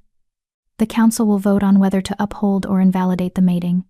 But first, I have a question for Miss Proctor. Hope turned to face the elderly woman. You speak of serving the territories well, Bernice said. What do you envision for your role as queen? What will you actually do? It was the question Hope had been preparing for, the one that mattered most. I want to create opportunities for wolves like me, Hope said quietly. Omegas who've been told they're worthless. Lower-ranked wolves who've been denied education and advancement because of their birth. I want to establish scholarship programs, vocational training, support systems for those who fall through the cracks. She looked around the chamber. Most of you were born into power. You've never known what it's like to be invisible, to be dismissed before anyone knows your name. But I have, and I can reach wolves you can't reach. I can speak to struggles you've never experienced. Hope's voice strengthened. The Northern Territories are changing. Alpha King Alexander has been working to modernize our systems, to create merit-based advancement instead of birthright privilege. I can help him. Not because I'm the strongest or the smartest or the most connected, but because I understand what it means to be underestimated. And I know how to prove those people wrong. The chamber was silent now. Every alpha watched her. So yes, Hope concluded, I'm an Omega who worked in a diner. I'm young and inexperienced and I have so much to learn. But I'm also determined, resilient, and I care about wolves who've never had anyone care about them. If that's not enough for you, then your definition of enough is flawed. She sat down, her hands shaking, but her head high. Elder Bernice studied her for a long moment. Then she looked at the assembled alphas. We will vote. All in favor of upholding the mating? 6 hands rose. Estes, Snyder, Gibson, and 3 others, Alpha Josh Cochran, Alpha Victor Nelson, and Alpha Spencer Swartz. All opposed. 5 hands, Francis and his closest allies. The mating is upheld, Bernice announced. Miss Hope Proctor is recognized as the rightful mate of Alpha King Alexander Brown and Queen of the Northern Territories. This council session is adjourned. Hope felt her knees go weak. She'd won. She'd actually won. Through the bond, Alexander's emotions flooded her pride, relief, possessive satisfaction. He stood and offered his hand, pulling her to her feet. Well done, he murmured, for her ears only. That was magnificent. The council members began to file out. Some approached to offer congratulations. Estes shook her hand warmly. Snyder nodded with respect. But Francis stopped in front of her, his expression cold. You may have won today, he said quietly. But you've made an enemy, little Omega. And I have a very long memory. So do I, Hope replied steadily. And I remember every person who dismissed me, every cruel word, every time I was told I wasn't enough. So your threats don't scare me, Alpha Francis. I've survived worse.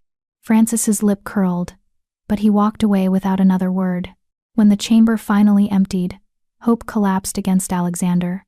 I thought I was going to pass out, she admitted. You were perfect, fierce and intelligent, and completely unafraid. He tilted her chin up. You didn't just defend yourself. You made them see you. Really see you. Francis hates me now. Francis hated you the moment I chose you. At least now he knows you're not someone to be trifled with. Alexander's expression turned serious. You've made a powerful enemy, Hope. That won't be easy. I know. But I also made allies. Hope thought of Estes's approval, Snyder's respect. That's something. That's everything. Alexander led her out of the chamber and through the fortress corridors. You should rest. You've been through an ordeal.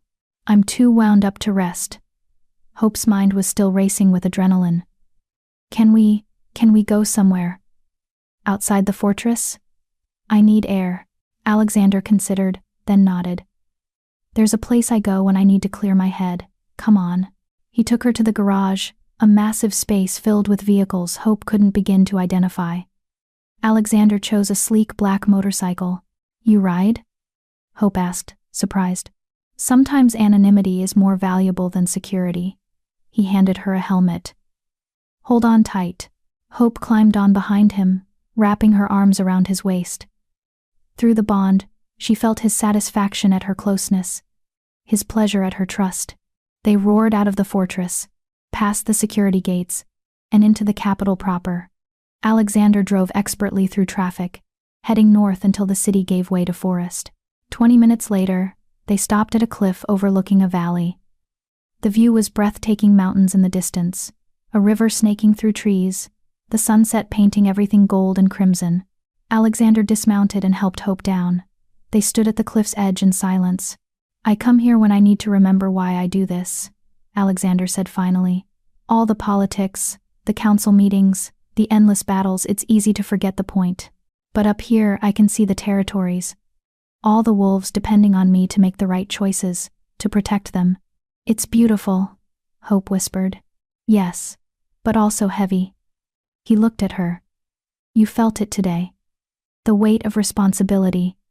The knowledge that your words and actions affect thousands of lives. That's what it means to be queen, Hope. Not the crown or the title or the power. The weight. I don't know if I can carry it." "You don't have to carry it alone." Alexander's hand found hers. "That's why we're mated. We share the burden." Through the bond, Hope felt his sincerity. But she also felt that deep loneliness again, the one she'd noticed on their mating night. Alexander had been carrying the weight alone for so long that he'd forgotten what it felt like to truly share it. "Tell me about your mother," Hope said quietly. "The one who wore this ring before me." Alexander was silent for so long that Hope thought he wouldn't answer. Then he spoke, his voice rough. "Her name was Ruth. She was an Omega too." Hope's eyes widened. "What?" "My father mated her against the council's wishes 35 years ago. They fought him tooth and nail, said she was unfit to be queen." Sound familiar? A bitter smile crossed his face. "But my father loved her. Really loved her. Not just a political alliance. And she was strong, stronger than anyone gave her credit for." "What happened to her?" "She got sick. A rare illness that affects wolves, sometimes attacks the immune system. The healers tried everything, but..." His jaw tightened. "She died when I was 12, and my father never recovered.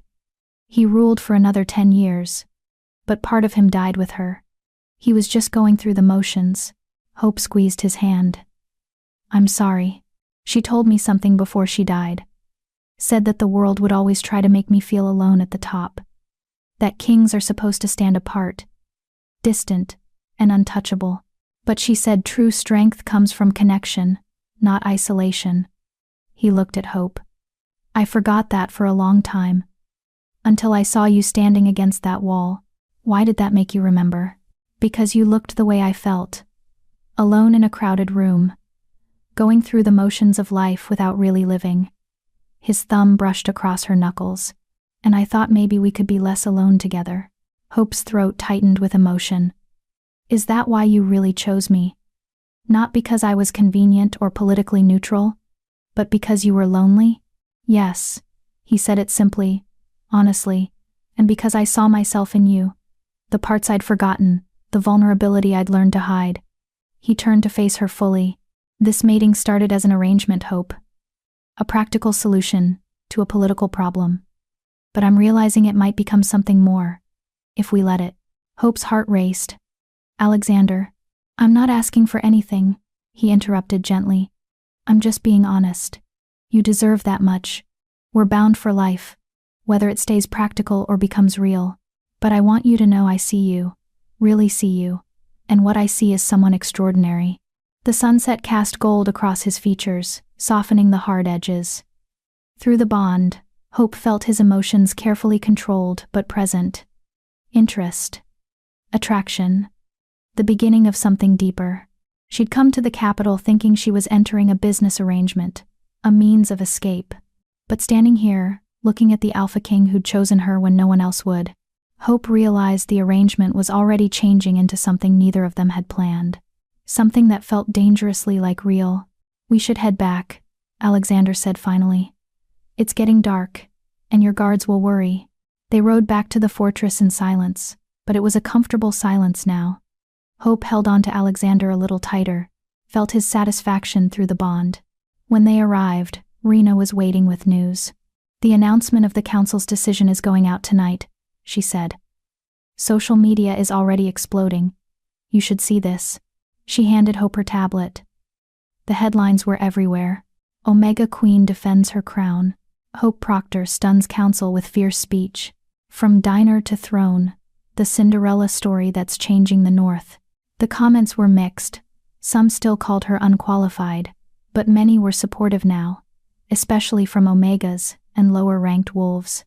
Finally, someone who represents us. She spoke for every Omega who's been told we don't matter. Queen Hope just became my hero. Hope's eyes burned with tears. They're listening. They're more than listening, Rena said. You've inspired them. Every Omega in the 12 territories just watched you stand up to the council and win. You've given them hope. She smiled. Quite literally. Alexander touched Hope's shoulder. This is only the beginning. Now the real work starts. Hope nodded, understanding. She'd won the right to be queen. Now she had to prove she deserved it. But for the first time since leaving Silverpine, she believed she could. Because she wasn't alone anymore, she had allies. She had a mate who saw her worth, and she had a purpose to give voice to the voiceless. The way she'd been voiceless for so long. The invisible Omega was invisible no more, and she was just getting started. Chapter 7. The Queen's First Move. 3 weeks passed in a blur of activity. Hope's days became structured around lessons and public appearances. She attended charity functions, PAC meetings, and social gatherings. She smiled for cameras, shook hands with dignitaries, and learned to navigate conversations laden with political subtext. But she also started her real work. Hope sat in her private office, a room Alexander had given her specifically for her initiatives, surrounded by proposals and budget documents. Rena sat across from her, tablet in hand, while Clayton reviewed financial projections. The scholarship fund is approved, Clayton announced. You'll have $2 million in the first year to distribute to lower-ranked wolves pursuing higher education. Hope's heart swelled. That's enough for 200 full scholarships. It's a start. But Hope, you need to understand this will be controversial. Many traditional alphas see education as something that should be earned through PAC service or family connections. Those alphas can complain all they want. Hope's voice was firm. Education shouldn't be locked behind bloodlines. If we want strong territories, we need educated wolves, regardless of rank. Rena smiled, spoken like a true queen. A knock interrupted them. Abraham Stone, one of Hope's guards, opened the door. Your Majesty, you have a visitor. May Stokes from Silverpine. She says she's a friend? Hope's face lit up. May. Yes, send her in immediately. May burst through the door seconds later, her eyes wide as she took in the office. Holy shit, Hope. This is your office? This is bigger than my entire apartment. Hope laughed and ran to hug her friend. You came. I wasn't sure you'd be able to get away. Are you kidding? My best friend is the Queen. I took vacation time. May pulled back, studying Hope's face. You look different. Good different. Confident. I feel like I'm drowning most days. Yeah, but you're swimming while you drown. That's growth. May grinned, then noticed Clayton and Rena watching with amused expressions. Oh God. I'm being inappropriate in front of officials, aren't I? They're used to it, Hope assured her. Clayton, Rena, this is May Stokes, my best friend and the only person who kept me sane in Silverpine. It's an honor, Clayton said formally, though his eyes were kind. Miss Stokes, would you like a tour of the fortress? Would I? May's excitement was infectious. Hope spent the afternoon showing May around the gardens, the library, the training grounds. They talked like they used to, May filling Hope in on Silverpine gossip and Hope sharing stories about her new life. Layla is losing her mind, May said as they walked through the rose garden. She tells anyone who'll listen that you tricked the Alpha King, that it won't last. Of course she does. Hope felt a pang of something not quite sadness, but a reminder of how far she'd come from that world. But Hope? A lot of the Omegas in Silverpine are inspired by you. They see what you've done, and they're starting to believe they can do more too. That matters. Hope's throat tightened. That's all I wanted. To show them it's possible. They settled on a bench overlooking the city. May turned serious. So, how are you really? Not Queen Hope, but Hope. Are you happy? Hope considered the question. I'm adjusting. Some days are overwhelming. The scrutiny, the expectations, the constant public performance, but I'm also doing things that matter. The scholarship fund launches next month.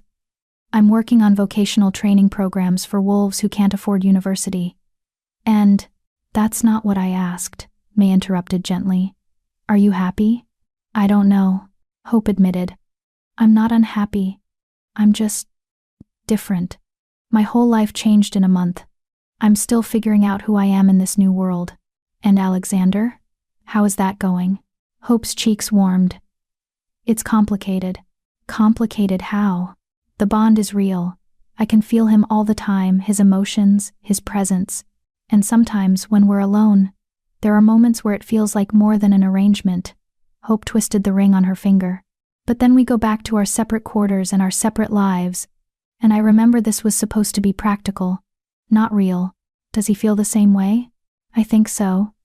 Through the bond I can sense his attraction, his interest. But he's so controlled, so careful not to push me. Like he's waiting for me to make the first move. May raised an eyebrow. And? Are you going to? I don't know if I should. What if making it real complicates everything? What if… Hope. May grabbed her hands. Listen to me. You've spent your whole life playing it safe, being invisible, not asking for what you want because you're afraid of rejection. But you're not that girl anymore. You stood up to the council. You're building programs that will change thousands of lives. So maybe it's time to be brave about your own heart too. Before Hope could respond, Israel Atkinson appeared, his expression urgent. Your Majesty, Alpha King Alexander requests your presence in the war room immediately. There's been an incident. Hope's stomach dropped. What kind of incident? An attack on one of the border towns. Western Territory. Casualties reported. Hope and May exchanged glances. I have to go, Hope said. Go. We'll catch up later. May squeezed her hand. But Hope? Think about what I said. Hope ran through the fortress, Israel and Abraham flanking her. They burst into the war room, a space Hope had never seen before, filled with maps, monitors, and tactical displays. Alexander stood at the center, surrounded by his military commanders and several regional alphas. His expression was granite hard, every inch the warrior king. Casualties? He was saying. 12 dead, 20 injured, reported a commander Hope didn't recognize. The attack was coordinated. 3 strike teams hit simultaneously the market, the school, and the pack house. Hope's blood ran cold. The school. Children. Alexander's eyes found hers across the room. Through the bond, she felt his rage carefully controlled, but burning like a furnace. Hope. Good. You need to hear this. She moved to his side, and he gestured to a map showing the Western Territory. This town Riverside was hit 3 hours ago by what appears to be a radical faction opposed to my reforms. They left a message. His jaw tightened. They're targeting changes I've implemented, including merit-based advancement and Omega rights. The room went silent. Every eye turned to Hope. They're targeting me, Hope whispered. They're targeting progress, Alexander corrected. But yes, your existence as queen has become a symbol of everything they oppose. He turned to his commanders. I want full security details on every major town, double the border patrols, and find out who's leading this faction. I want names. The commanders dispersed to carry out orders. Soon, only Hope, Alexander, and Alpha Ben Estes remained. This is worse than we thought, Estes said quietly. If they're willing to attack civilians to make a point, then we respond with overwhelming force, Alexander said flatly. No mercy for terrorists. Alexander, Hope touched his arm. Those 12 dead, were any of them children? His expression cracked slightly. 3. All under 10 years old. Hope felt bile rise in her throat. Because of me. Because I'm queen. No. Alexander turned to face her fully, his hands gripping her shoulders. Because sick wolves decided that violence was an acceptable response to change. This is not your fault, Hope. Do you understand me? This is on them. But guilt clawed at Hope's insides. 12 people dead, 3 children, because she dared to be something more than her rank. Your Majesty, Estes said carefully, there will be calls for you to step down, to prevent further violence. Francis will use this to push for the mating's dissolution. Let him try, Alexander growled. Hope stays. We don't negotiate with terrorists. But if more people die, Hope started. Then we hunt down the ones responsible and make sure they can't hurt anyone else. Alexander interrupted. Running won't save lives, Hope. It will just embolden them. Show them that violence works. He was right. Logically, Hope knew he was right, but emotion warred with logic. I want to visit Riverside, Hope said suddenly. The survivors. The families of the dead. They need to see that I care, that I'm not hiding behind fortress walls while they suffer. Absolutely not, Alexander said immediately. It's too dangerous. If they hit one town, they could hit another. You'd be a target. I'm already a target. But Alexander, don't you see? If I hide, if I let fear control me, then they've already won. I need to show those families and every Omega watching that I won't be intimidated. That I'll stand with them even when it's dangerous. Alexander's jaw worked.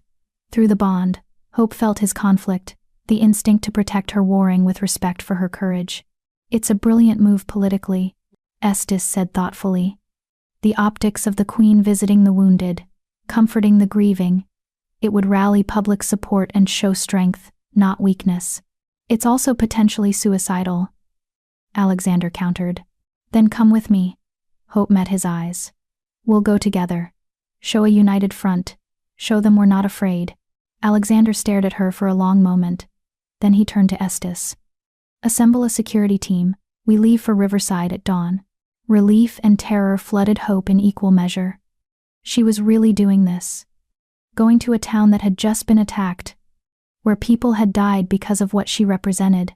After Estes left to make arrangements, Alexander pulled Hope aside. This is dangerous, he said quietly. I won't lie to you. There could be another attack. You could be hurt or killed. I know. And you still want to do this? I have to. Hope's voice was steady despite her fear. Those families need to know their queen cares. And I need to prove to myself as much as anyone that I'm worthy of this title. That I'll fight for the wolves who can't fight for themselves. Something shifted in Alexander's expression. Pride. Admiration. And something deeper that made Hope's heart race. You're extraordinary, he said softly. Do you know that? I'm terrified. Courage isn't the absence of fear. It's acting despite it. His hand came up to cup her cheek. My mother would have loved you. You remind me of her, that same fierce determination to do what's right, no matter the cost. Through the bond, Hope felt his emotions: pride, attraction, and the beginning of something that felt dangerously like love. Alexander, she whispered, when this is over, when we get back from Riverside, we need to talk. About us. About what this is becoming. His thumb brushed her cheekbone. I know. I feel it too. The arrangement is becoming something neither of us planned for. He smiled slightly. But maybe that's not a bad thing. Before Hope could respond, Clayton appeared in the doorway. Your Majesty, the press has gotten word of the attack. They're requesting a statement. Alexander's expression hardened back into the Alpha King mask. Tell them we'll make a statement tomorrow, after we've assessed the situation in Riverside. He turned back to Hope. Get some rest. Tomorrow will be difficult. Hope nodded, but sleep felt impossible. As she walked back to her quarters, she felt the weight of 12 deaths pressing on her shoulders, and the terrifying knowledge that there might be more to come. Hope didn't sleep. Instead, she sat in her study, writing letters to the families of the 12 dead. She didn't know if they'd want to hear from her, the Omega Queen whose existence had sparked this violence. But she needed them to know she grieved too. At midnight, someone knocked softly on her door. Hope opened it to find Alexander standing there in casual clothes, sweatpants, and a t-shirt. He looked younger like this, less like a king and more like a man. Can't sleep? He asked. No. You? No. He held up a bottle. I brought whiskey. Thought you might need it. Hope let him in. They sat on the couch in her sitting room, and Alexander poured 2 glasses. To the fallen, he said quietly, raising his glass. To the fallen, Hope echoed. They drank in silence. The whiskey burned going down, but it warmed the cold places inside her. I've been thinking about what you said, Alexander finally spoke. About talking. About us. Hope's heart skipped. And I think we've been lying to ourselves. Pretending this is just an arrangement. Just a political convenience. He set down his glass and turned to face her. But Hope, I feel you through the bond constantly. Your fear, your determination, your compassion. And the more I know you, the more I realize choosing you was the best decision I've ever made. Not for political reasons. For personal ones. Hope's breath caught. Alexander, I'm not asking you to love me, he interrupted gently. I know we barely know each other. I know this started as a contract, but I'm asking if you'd be willing to let this become real. To see where this could go if we stopped holding back. Through the bond, Hope felt his sincerity, his vulnerability. The carefully controlled Alpha King was showing her his heart.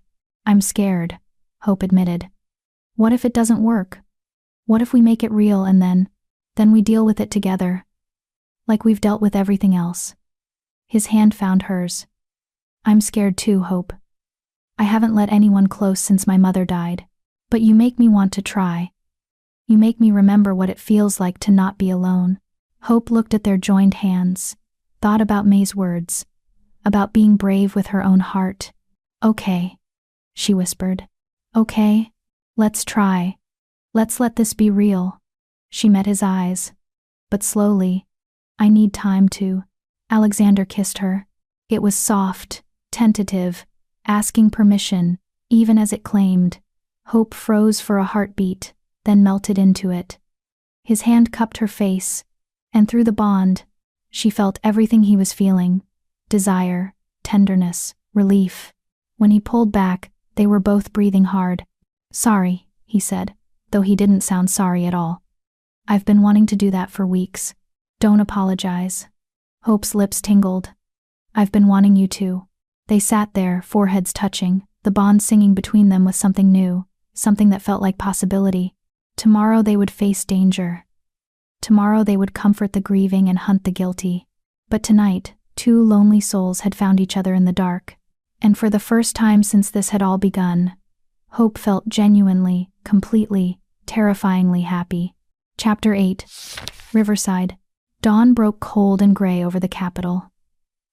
Hope stood in the fortress courtyard, dressed in simple but elegant clothes, dark pants, a navy jacket, her hair pulled back, no crown, no jewelry except Alexander's mother's ring. She wanted to look approachable, not royal. Alexander stood beside her, similarly dressed in tactical gear that suggested warrior more than king. Around them, 20 guards prepared vehicles and checked weapons. Last chance to change your mind, Alexander said quietly. Not a chance. Hope's voice was steadier than she felt. Israel and Abraham approached, flanking her as always. Your Majesty, we'll be in the lead vehicle with you. 6 guards front and rear, snipers on the rooftops when we arrive. We've swept Riverside twice, no additional threats detected. Yet, Alexander added grimly. Stay alert. If anything feels wrong, we evacuate immediately. Hope's safety is the priority. They loaded into armored SUVs. Hope sat between Alexander and Israel, her hands clenched in her lap. Through the bond, she felt Alexander's tension, his protective instincts on high alert, his wolf prowling beneath the surface. The drive took 3 hours.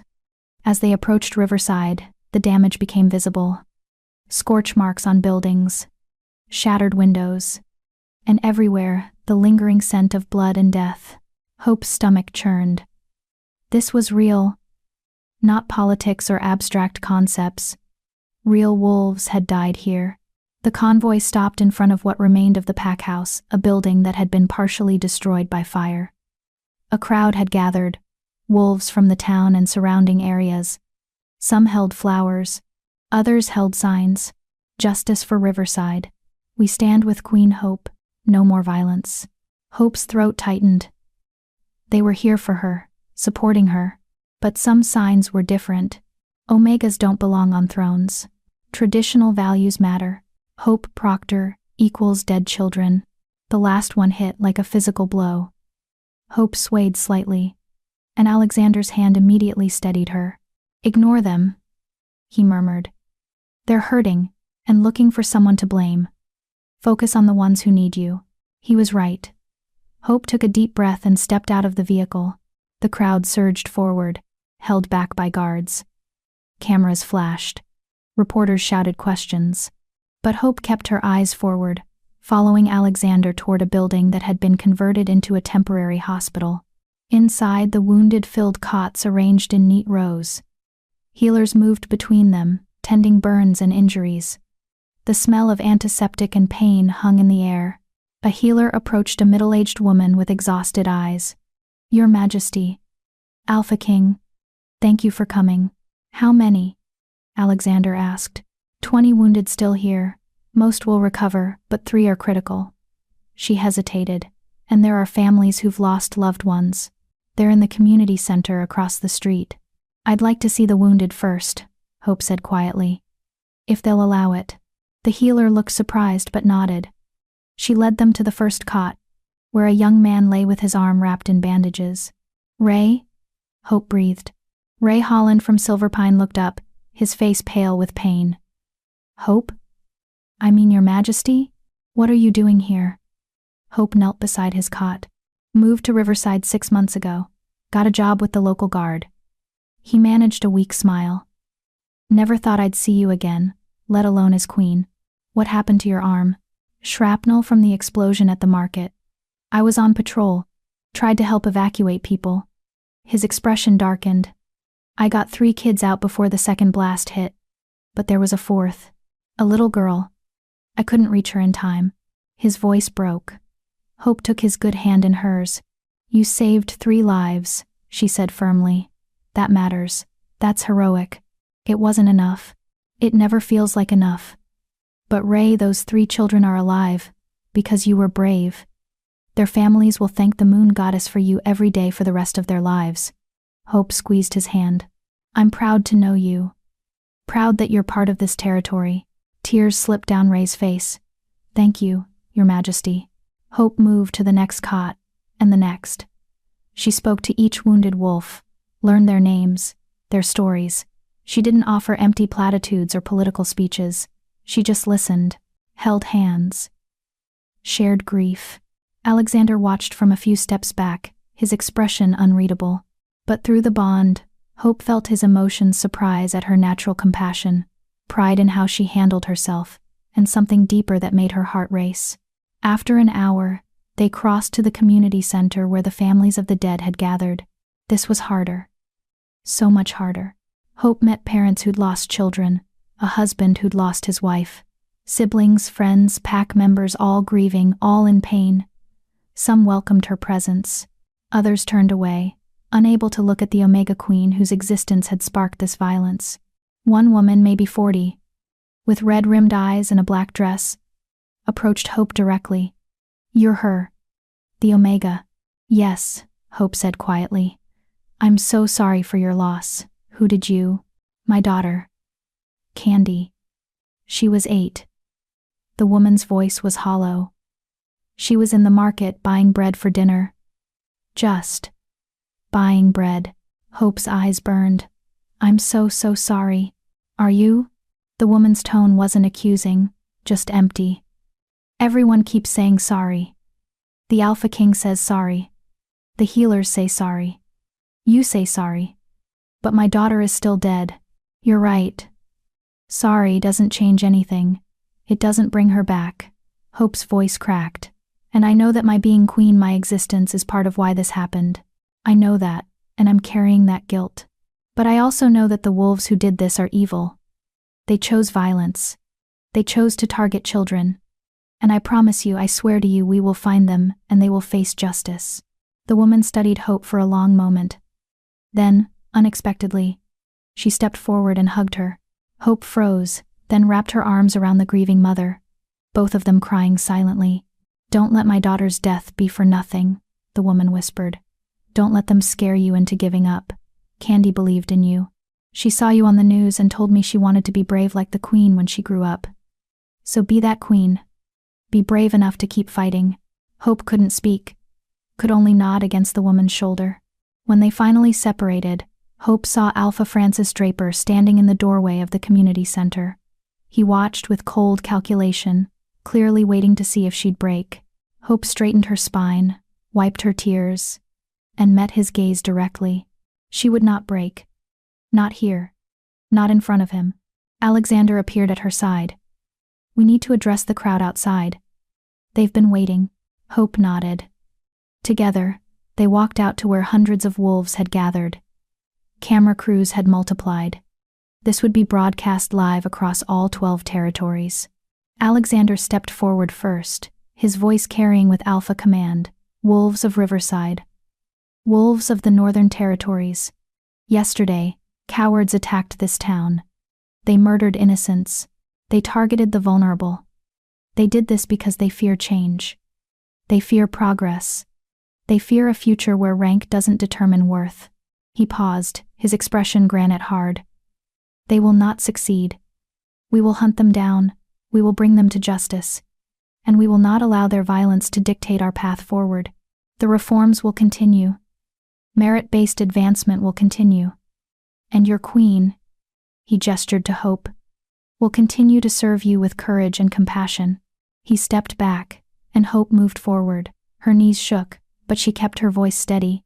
I came here today because I needed you to know that I see you, that your pain is my pain, that the 12 lives lost yesterday matter to me not as political casualties or abstract numbers, but as real wolves with families and dreams and futures that were stolen. Hope's eyes swept the crowd. Some of you believe I shouldn't be queen, that an Omega has no place on the throne. And I understand that belief. It's what I was taught my whole life too, that I was less, that I didn't matter, that my rank defined my worth. Her voice strengthened. But I also know that belief is a lie that keeps wolves divided, a lie that lets the powerful stay powerful while the rest of us fight for scraps. And yesterday, that lie killed children. Because the wolves behind this attack can't stand the idea that an Omega like me or like you could be more than our rank. She pointed to the crowd. So I'm asking you, all of you, don't let them win. Don't let violence and fear make you believe the lie again. You matter. Your children matter. Your dreams matter. And I will spend every day of my reign proving that to you. The silence was deafening. Then, from somewhere in the crowd, someone started clapping. Others joined. The applause built like a wave, spreading through the assembled wolves. Not everyone, some stood silent, arms crossed. But enough. More than enough. Through the bond, Hope felt Alexander's fierce pride. They spent the rest of the day in Riverside. Alexander met with the local Alpha and Guard commanders, coordinating security measures. Hope continued visiting the wounded and grieving, offering what comfort she could. It was nearly dark when they finally prepared to leave. Hope was emotionally and physically exhausted, running on pure willpower.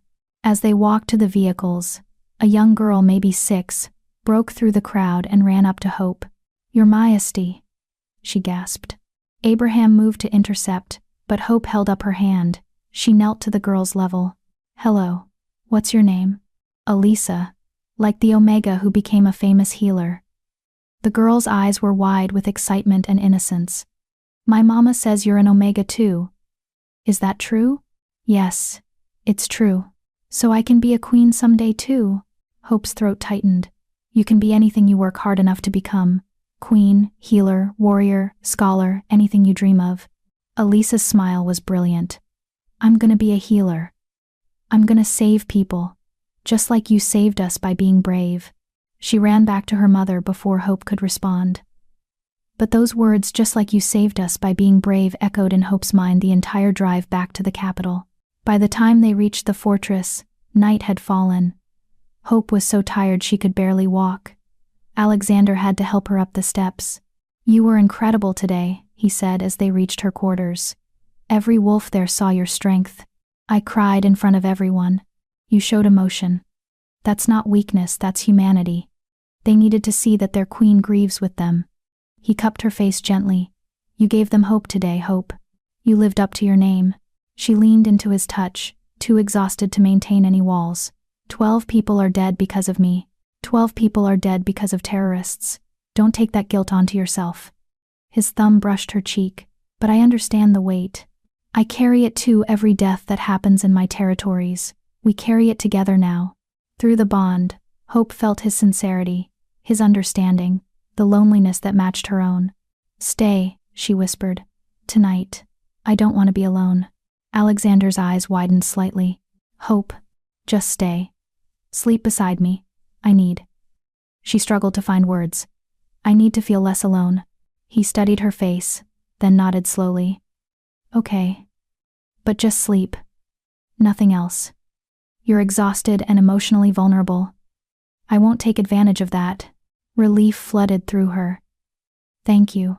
They got ready for bed, Hope changing in the bathroom, Alexander borrowing sleep clothes that Abraham quickly provided.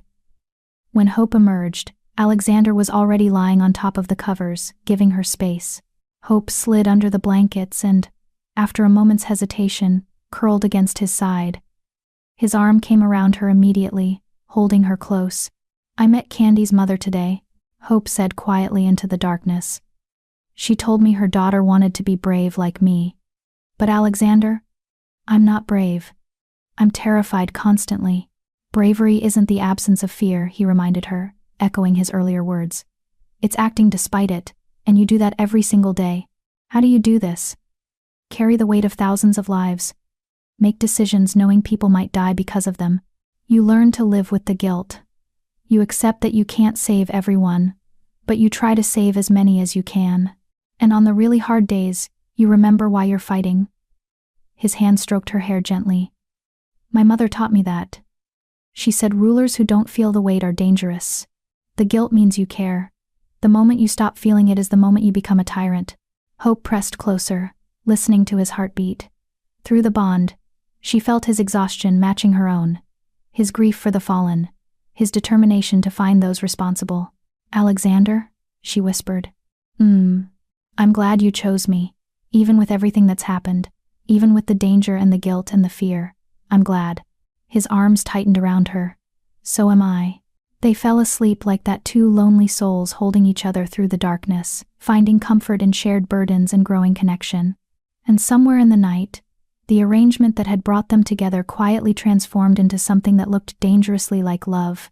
Hope woke to sunlight, and the feeling of being watched. She opened her eyes to find Alexander propped on one elbow, studying her face. How long have you been awake? She asked sleepily. An hour, maybe 2. His expression was soft, unguarded in a way she'd never seen. You talk in your sleep. Heat flooded Hope's cheeks. What did I say? Nothing embarrassing. Just, you kept saying you had to be brave. Over and over, like you were trying to convince yourself. His finger traced her jawline gently. You are brave, Hope. You don't have to keep proving it. I feel like I do. Like the moment I stop pushing, everyone will see I'm a fraud. That I don't belong here. You belong here more than anyone. Alexander's voice was firm. You've earned your place 10 times over. Yesterday proved that. A knock at the door interrupted them. Rena's voice called out, Your Majesty? Clayton needs to speak with you urgently. Reality crashed back. Alexander sat up, his king mask sliding back into place. I should go. People will talk if they know I spent the night. Let them talk, Hope said, surprising herself. I don't care anymore. We're mated. It's not scandalous for you to comfort me after a difficult day. Alexander smiled, genuine and warm. Look at you, not caring what people think. I'm a bad influence. The best kind. Hope returned his smile. Go. I'll meet with Clayton. But Alexander? Last night. Thank you. For staying. Anytime. I mean that. He pressed a kiss to her forehead, brief but tender, and left through the connecting door to the sitting room. Hope got ready quickly and met Clayton in her office. He looked grave. We have intelligence on the Riverside attack, he said without preamble. We've identified the faction responsible. They call themselves the Pure Blood Coalition, a group of traditionalist wolves who oppose the Alpha King's reforms. Where are they? That's the problem. They're scattered across multiple territories, small cells operating independently. We've located 3 members so far, but the leadership remains hidden. Clayton pulled up files on his tablet. And Hope. They've made specific threats against you.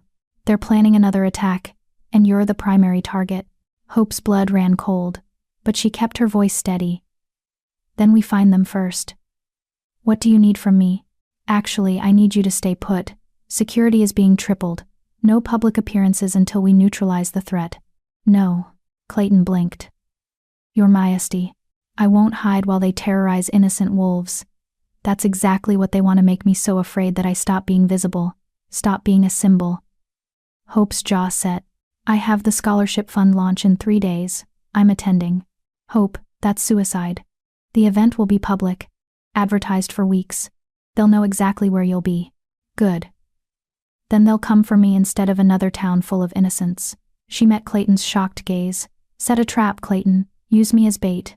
Let's end this. The Alpha King will never allow it. Then we convince him together. Hope stood. Because I'm done letting fear control my choices. I'm done letting evil wolves dictate what I can and cannot do. I'm the queen. It's time I started acting like it. Clayton stared at her for a long moment. Then, slowly, he smiled. Your Majesty, I think you're finally growing into your crown.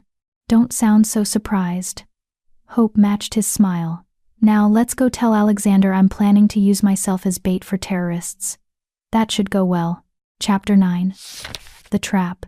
Alexander's response was immediate and absolute. No, absolutely not. Not a chance in hell. They stood in his war room, Hope, Alexander, Clayton, and his top military commanders. The tension was thick enough to cut. It's the best option, Hope insisted. The scholarship launch is already planned.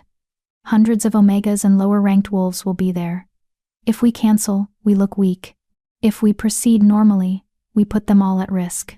But if we use it as a trap, then we put you at risk. Alexander's eyes flashed gold. These wolves have already murdered children.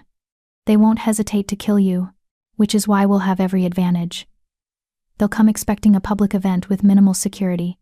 Instead, they'll walk into an ambush. Hope turned to Commander Israel. It's tactically sound, isn't it? Israel looked uncomfortable being caught between his king and queen. Theoretically, yes. We control the venue, we know the timeline, we can position assets strategically. But Your Majesty, the risk is acceptable, Hope finished. Because every day we don't stop them, they're planning their next attack. How many more riversides before we act? She has a point, said Commander Tom Gibson, one of Alexander's senior military advisors. We've been reactive. This gives us a chance to be proactive. By dangling my mate in front of killers like a piece of bait. Alexander's control was slipping, his alpha power filling the room. Several commanders stepped back instinctively. Hope didn't.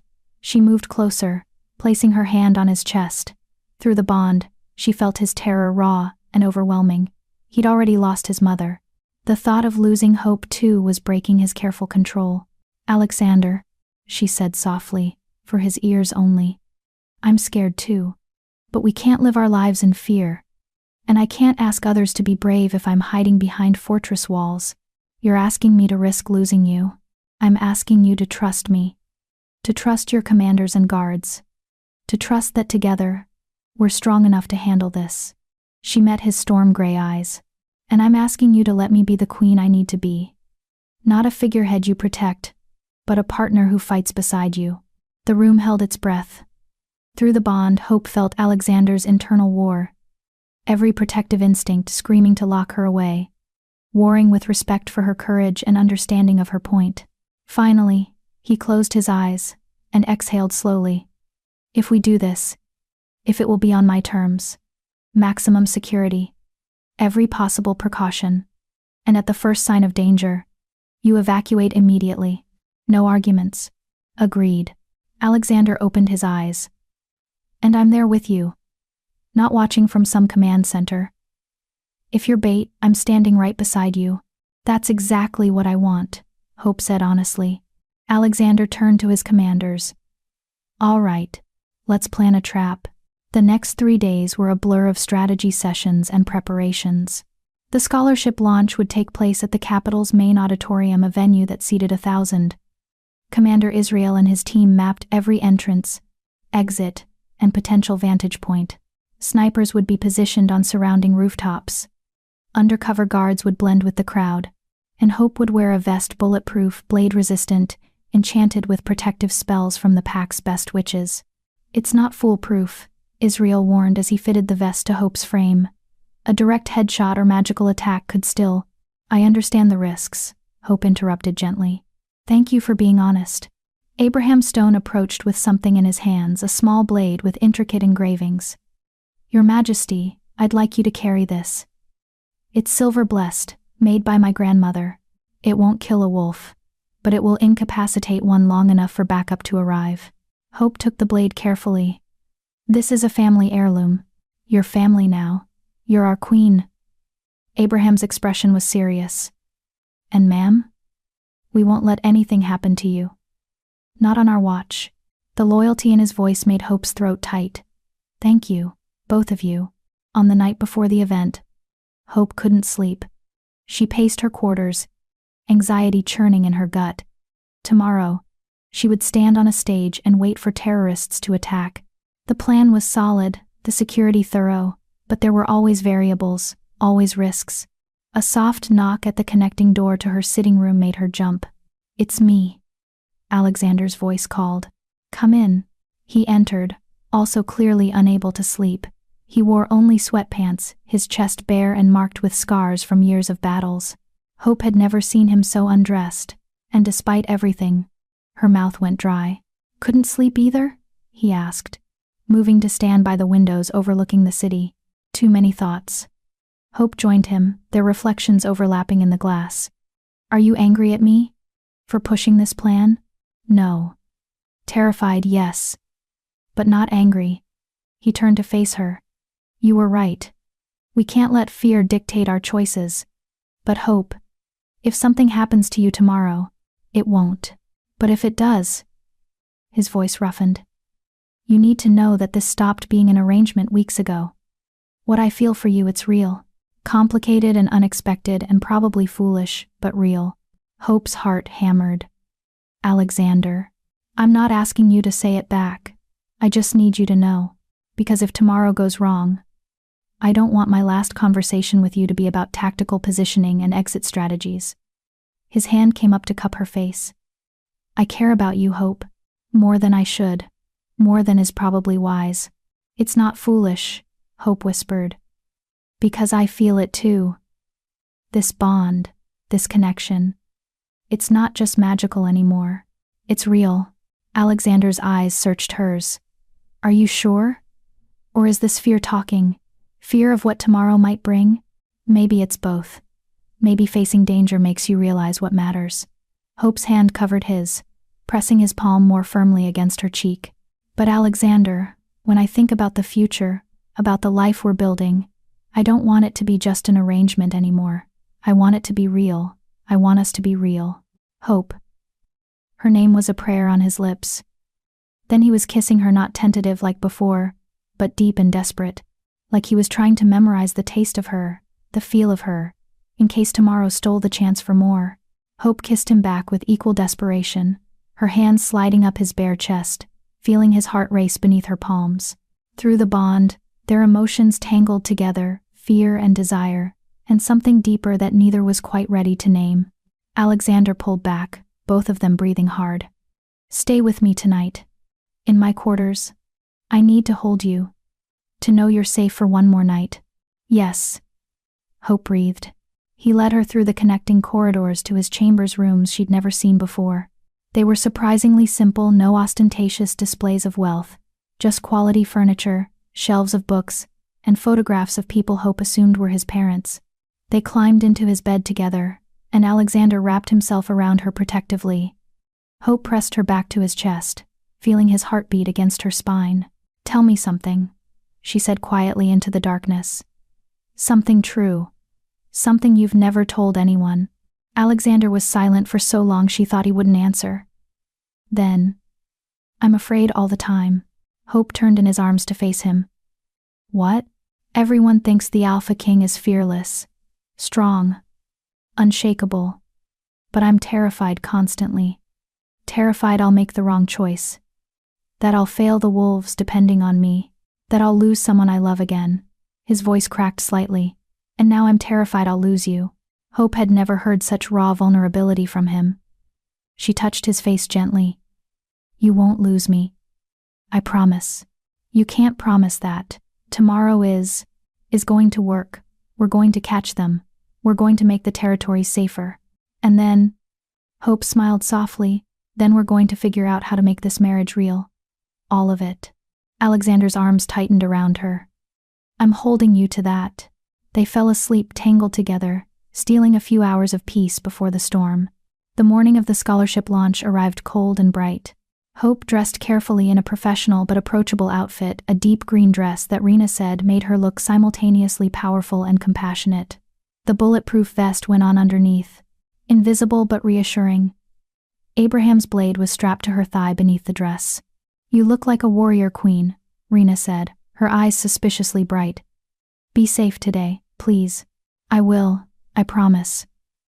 Hope hugged her assistant tightly. May had stayed in the capital for the event. She appeared at Hope's door just as they were leaving, her expression torn between pride and terror. I know you have to do this, May said. I know it's important. But Hope, if anything happens to you, nothing will happen. I have the best guards in the territories, a solid plan, and a very overprotective mate who will tear apart anyone who tries to hurt me. Hope squeezed May's hands. I'll see you after the ceremony. We'll celebrate together. The auditorium was already filling when Hope and Alexander arrived through a secure entrance. Hope peeked out at the crowd, hundreds of Omegas and lower-ranked wolves, many with their families. They'd come from all 12 territories for this moment, to see the Omega Queen launch a program that would change their lives. She couldn't let them down. Israel did a final security sweep. We have eyes everywhere. 3 of our agents have infiltrated deep into the Pure Blood Coalition. If they're here, we'll know. And if they attack, we neutralize them fast. You get to safety. Standard protocol. Israel met her eyes. But Your Majesty, I've been doing this for 15 years.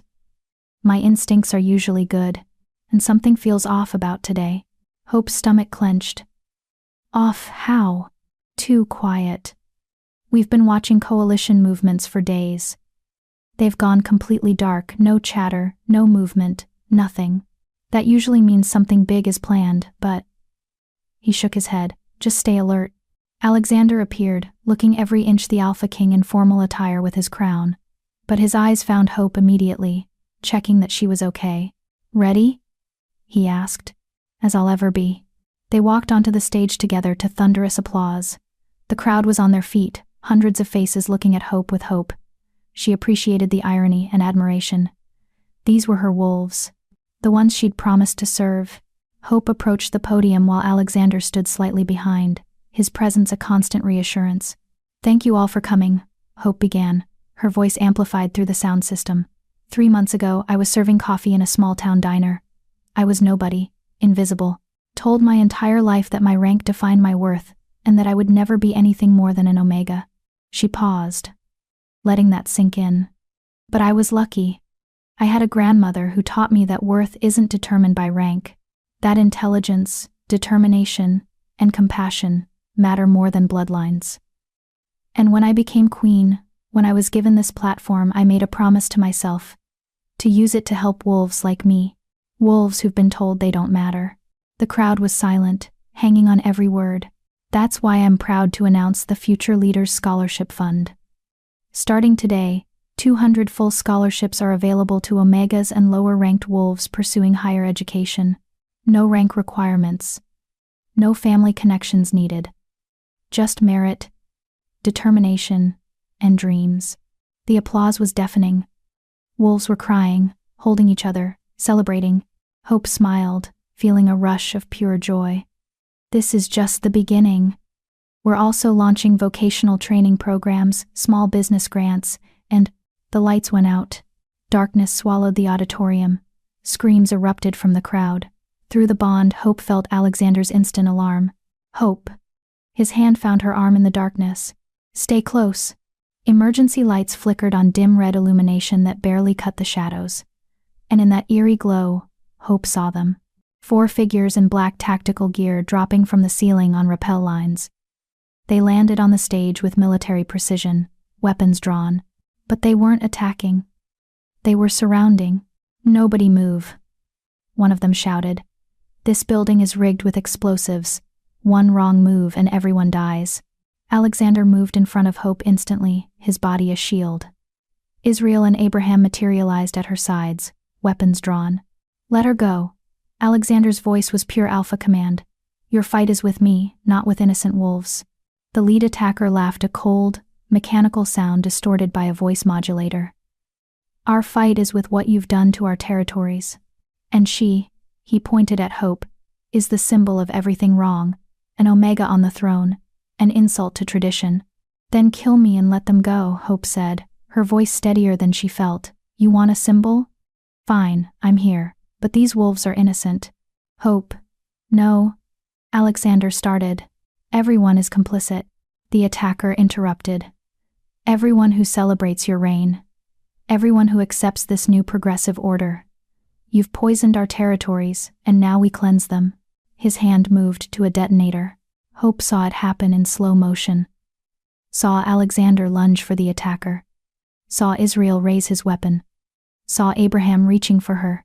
And she saw a young wolf in the front row, barely 16, wearing a scholarship application pinned to her shirt, frozen in terror. The attacker's thumb pressed the detonator button. Nothing happened. For a heartbeat, confusion rippled through the room. Then the auditorium lights blazed back to life, and dozens of guards swarmed from every entrance. The attackers spun, shocked, as they were surrounded. The lead one raised his weapon toward the crowd. Hope didn't think. She grabbed Abraham's blade from her thigh and threw it. The blade struck the attacker's wrist. He howled, weapon clattering to the floor. In seconds, guards had all 4 attackers pinned and disarmed. The auditorium erupted in chaos, crying, shouting, guards herding people to exits. But Hope just stood there, shaking, staring at the blade embedded in the stage floor where the weapon had fallen. She'd done that. She'd stopped him. The explosives were fake, Israel reported, appearing at Alexander's side. Props meant to terrorize. They didn't actually have the capacity to hurt anyone. But they would have shot into the crowd, Alexander said grimly, his eyes on Hope. If Hope hadn't, he turned and pulled Hope into his arms, crushing her against his chest. Through the bond, his emotions flooded her: terror, pride, relief, love so fierce it stole her breath. "Don't ever scare me like that again," he said roughly into her hair. "I didn't think. I just saw that girl and you saved lives." Again. He pulled back to look at her face. "You're extraordinary. Terrifying and extraordinary." Commander Israel approached with one of the captured attackers, the leader, unmasked now. Hope's blood ran cold. It was Alpha Francis Draper. "You," Alexander breathed, rage emanating from him in waves. "You were behind this? Behind Riverside?" Francis's expression was defiant. "Someone had to stop you from destroying everything our ancestors built. Someone had to preserve traditional values. By murdering children?" Hope's voice cut through his justifications like a blade. "By terrorizing innocent wolves? By trying to blow up an auditorium full of people whose only crime was wanting an education? You don't understand," Francis spat. "You're an omega. You'll never understand what it means to watch centuries of order crumble because one weak king fell for a pretty face." Alexander hit him. Hard. Francis's head snapped back, blood spurting from his nose. "Arrest him," Alexander ordered, his voice deadly calm. "Arrest all of them. Charge them with terrorism, multiple counts of murder, and attempted mass murder. They'll face trial before the full council." As guards dragged Francis away, he locked eyes with Hope one last time. "This isn't over. Others believe as I do. Others will be found and stopped." Hope interrupted. "Because unlike you, we don't give up. We don't let fear win. We keep fighting for a better future, no matter how many people like you try to drag us backward." Francis was hauled away, still shouting threats. Hope turned to the crowd, many still in the auditorium, refusing to leave. The young girl in the front row with the scholarship application caught her eye. Hope walked to the edge of the stage and knelt. "What's your name?" "Our Ruth," the girl stammered. "Ruth Lawrence." "Like the famous healer, Ruth." Hope smiled through her tears. "You were so brave. You didn't run or panic. You stayed calm. That takes courage." "You saved us," Ruth whispered.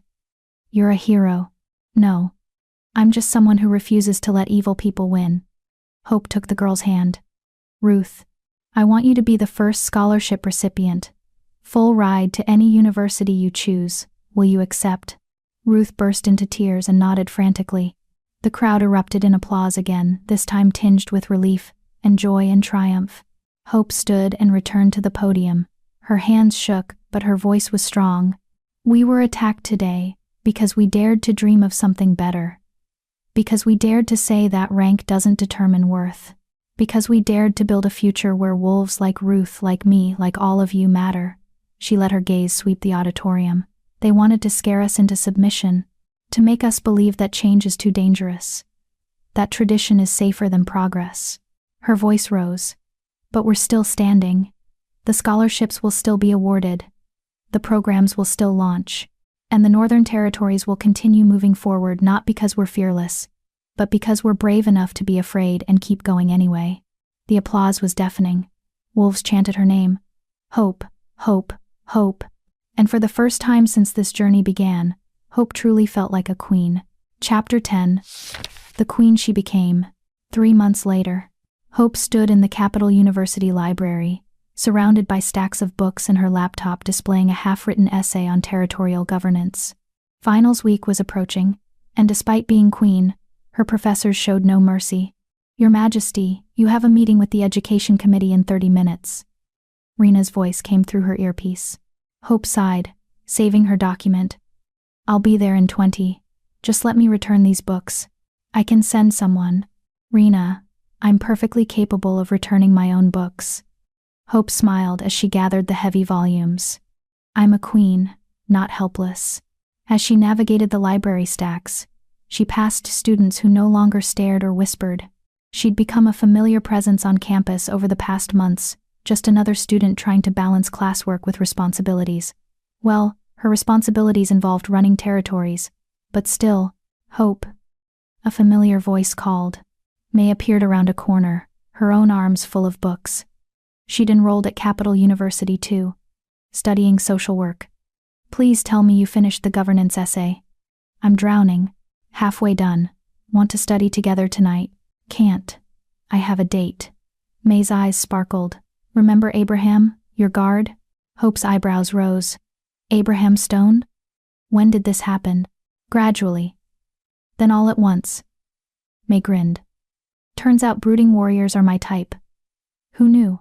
They walked together toward the library exit, chatting about classes and dates and normal things that made Hope's heart feel light. This was the life she'd dreamed of: education, friendship, purpose. How's married life? May asked, as they stepped into the courtyard. Hope's cheeks warmed. Good. Really good, actually. Just good? Hope Proctor Brown, you're glowing. Something's changed. Everything had changed.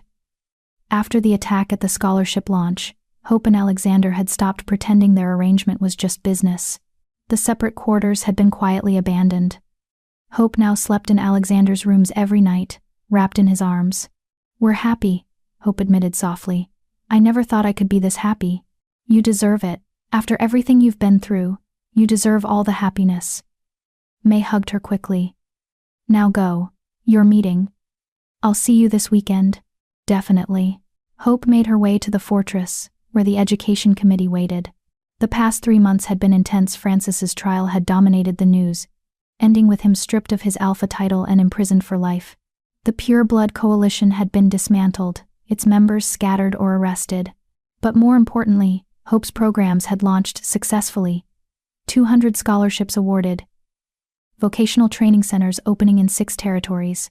Small business grants distributed to lower-ranked wolves starting enterprises. The changes were real, measurable, making a difference. Your Majesty. Clayton greeted her at the committee room door. We have excellent news. The scholarship applications for next year are already triple what we anticipated. We'll need to expand the program. Then we expand it. Hope entered the room where 12 committee members waited, a mix of educators, former scholarship recipients, and PAC representatives. Good afternoon, everyone. Let's discuss how we make this bigger and better. The meeting lasted 2 hours, filled with passionate debate about funding, selection criteria, and expansion plans. Hope loved these meetings where real change was planned and implemented, where she could see the direct impact of her work. As it concluded, one of the representatives in Omega who'd received the first scholarship approached Hope. "Your Majesty, I wanted you to know. My sister applied this year. She's 17, always dreamed of being a teacher, but our family couldn't afford university. Because of you, she has a chance now. You changed our lives." Hope's throat tightened. "You changed your own life by working hard and dreaming big. I just opened a door. You walked through it. You gave us permission to dream." The young woman corrected gently. "That's everything." After she left, Hope stood alone in the committee room for a moment, letting the weight of those words settle. She'd done that. The invisible Omega from Silver Pine had given thousands of wolves permission to dream. Deep thoughts? Alexander's voice came from the doorway. Hope turned to find her mate leaning against the frame, watching her with that soft expression he only showed when they were alone. He wore casual clothes, jeans, and a dark shirt, having clearly just finished training with his warriors. "Just thinking about how far we've come," Hope said. "We?" Alexander moved closer, pulling her into his arms. "Or you?" "Both." Hope relaxed against his chest, listening to his heartbeat. Through the bond, she felt his contentment, his pride, his love. 5 months ago, I was standing against a wall at a dance, convinced I'd be invisible forever. And now you're standing in front of committees, changing the world." His hand stroked her hair. "I told you that you were extraordinary. You made me believe it." Hope looked up at him. "You and everyone who gave me a chance. Who saw past my rank to who I actually am." Alexander cupped her face. "I love who you are. Every stubborn, compassionate, brilliant part of you." "I love you too," Hope whispered. They'd said it before, whispered in the dark, shouted in anger, breathed in passion, but it never got old. Never stopped making Hope's heart race. Alexander kissed her softly. "Come on, I have something to show you." He led her through the fortress to a wing she didn't recognize. At the end of a long corridor, he opened a door to reveal a room that made Hope gasp. It was a library, personal, intimate, with floor-to-ceiling shelves already stocked with books. There was a reading nook with a window seat overlooking the gardens, a desk perfect for studying, even a small fireplace. "I had it built for you," Alexander said. "I know you love the university library, but I thought you might want somewhere private. Somewhere just yours." Hope walked slowly through the space, trailing her fingers over book spines. "Alexander, this is excessive? I know. But Hope, you've given up so much. Your apartment, your old life, your anonymity. I wanted to give you something back. A space that's just yours, where you can study, or read, or hide when being queen gets overwhelming." Tears pricked Hope's eyes. "It's perfect. You're perfect. Far from it. But I try. For you." He pulled her close again. "I have another surprise. But this one requires you to close your eyes." "What are you planning? Trust me." Hope closed her eyes. She felt Alexander guide her back through the corridors, downstairs, through what felt like the main entrance. Cool evening air hit her face. They were outside. "Okay," Alexander said. "Open them." Hope opened her eyes to find the fortress courtyard transformed. Hundreds of candles lit the space, their flames dancing in the breeze. White flowers bloomed everywhere, the same ones from their mating ceremony, and in the center stood a small platform with 2 chairs. "What is this?" Hope breathed. "A renewal ceremony." Alexander took her hands. "We made it out of arrangement, out of necessity, but Hope, I want to mate you again. This time out of love, out of choice. If you'll have me." Hope's vision blurred with tears. "Alexander, I know we're already bonded. I know it's permanent, but I want to make vows again, real ones this time. Ones that reflect what we've become to each other." His thumb brushed away her tears. "So, Hope Proctor Brown, my queen, my partner, my best friend, will you mate me again? Will you choose me the way I choose you?" "Yes," Hope sobbed. "Yes, 1,000 times yes." Elder Bernice appeared. Hope hadn't even noticed her standing nearby. "Then let's begin." The ceremony was simple. Just the 3 of them under the stars, speaking vows that came from the heart. "I, Alexander Brown, choose you, Hope, not because tradition demands it or politics require it, but because loving you is the easiest thing I've ever done." Alexander said, his voice rough with emotion. You've made me remember how to feel, how to connect, how to be more than just a king. You've made me whole again. Hope squeezed his hands, her own vows ready. I, Hope Proctor Brown, choose you, Alexander. Because you saw me when I was invisible. Because you gave me courage to become more than I thought possible. Because you've stood beside me through fear and danger and joy. Because you're my home, my partner, my love. The vows are spoken, Elder Bernice said softly, but the bond already exists. So instead of a marking, I offer you this blessing. May your love continue to grow. May your partnership continue to strengthen. May you face every challenge together, as you've done from the beginning. She left them alone in the candlelight. Alexander pulled Hope close and kissed her deep and slow and full of promise. Through the bond, their emotions tangled together until Hope couldn't tell where she ended and he began. When they finally broke apart, both were breathing hard. I love you, Alexander said. More than territories, more than crowns, more than anything. I love you too. Hope smiled through happy tears. My Alpha King, my mate, my Alexander. They stayed in the courtyard for hours, talking and kissing and making plans for their future. A future that looked nothing like the arrangement they'd started with. A future built on love. 1 year later, Hope stood backstage at the Capitol's main auditorium, the same one where the attack had happened a year ago. But today was different. Today was celebration. 5 minutes, Your Majesty, a stage manager called. Hope nodded, smoothing down her dress deep blue. The color Alexander always said matched her eyes. She wore his mother's ring, and a crown delicate silver that didn't weigh her down but marked her status. She peeked out at the crowd.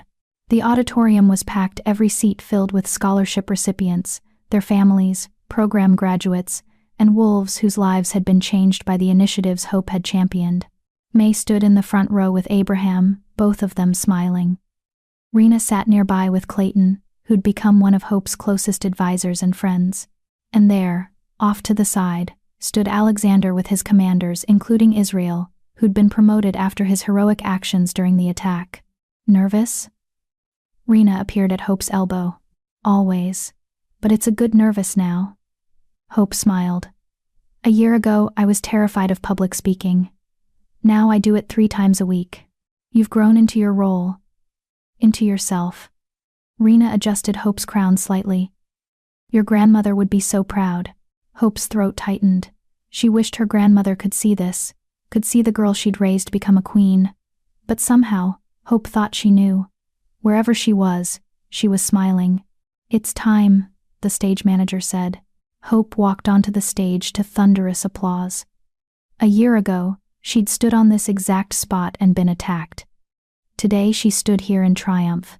Good evening, Hope began, her voice strong and clear. 1 year ago, we launched the Future Leaders Scholarship Fund with 200 scholarships. Tonight, I'm proud to announce we've awarded 800 scholarships across all 12 territories. We've opened 15 vocational training centers. We've distributed 300 small business grants. And we've fundamentally changed what it means to be a lower-ranked wolf in the Northern Territories. The applause was deafening. Hope waited for it to die down before continuing. But numbers don't tell the full story. The story is Ruth Lawrence, our first scholarship recipient, who just completed her first year of medical school with honors. The story is Thomas Gibson, who used a small business grant to open a bakery that now employs 12 wolves. The story is every Omega, every lower-ranked wolf, every person who was told they didn't matter and proved them wrong. Hope's eyes found Alexander in the crowd. He watched her with such pride and love that it made her heart swell.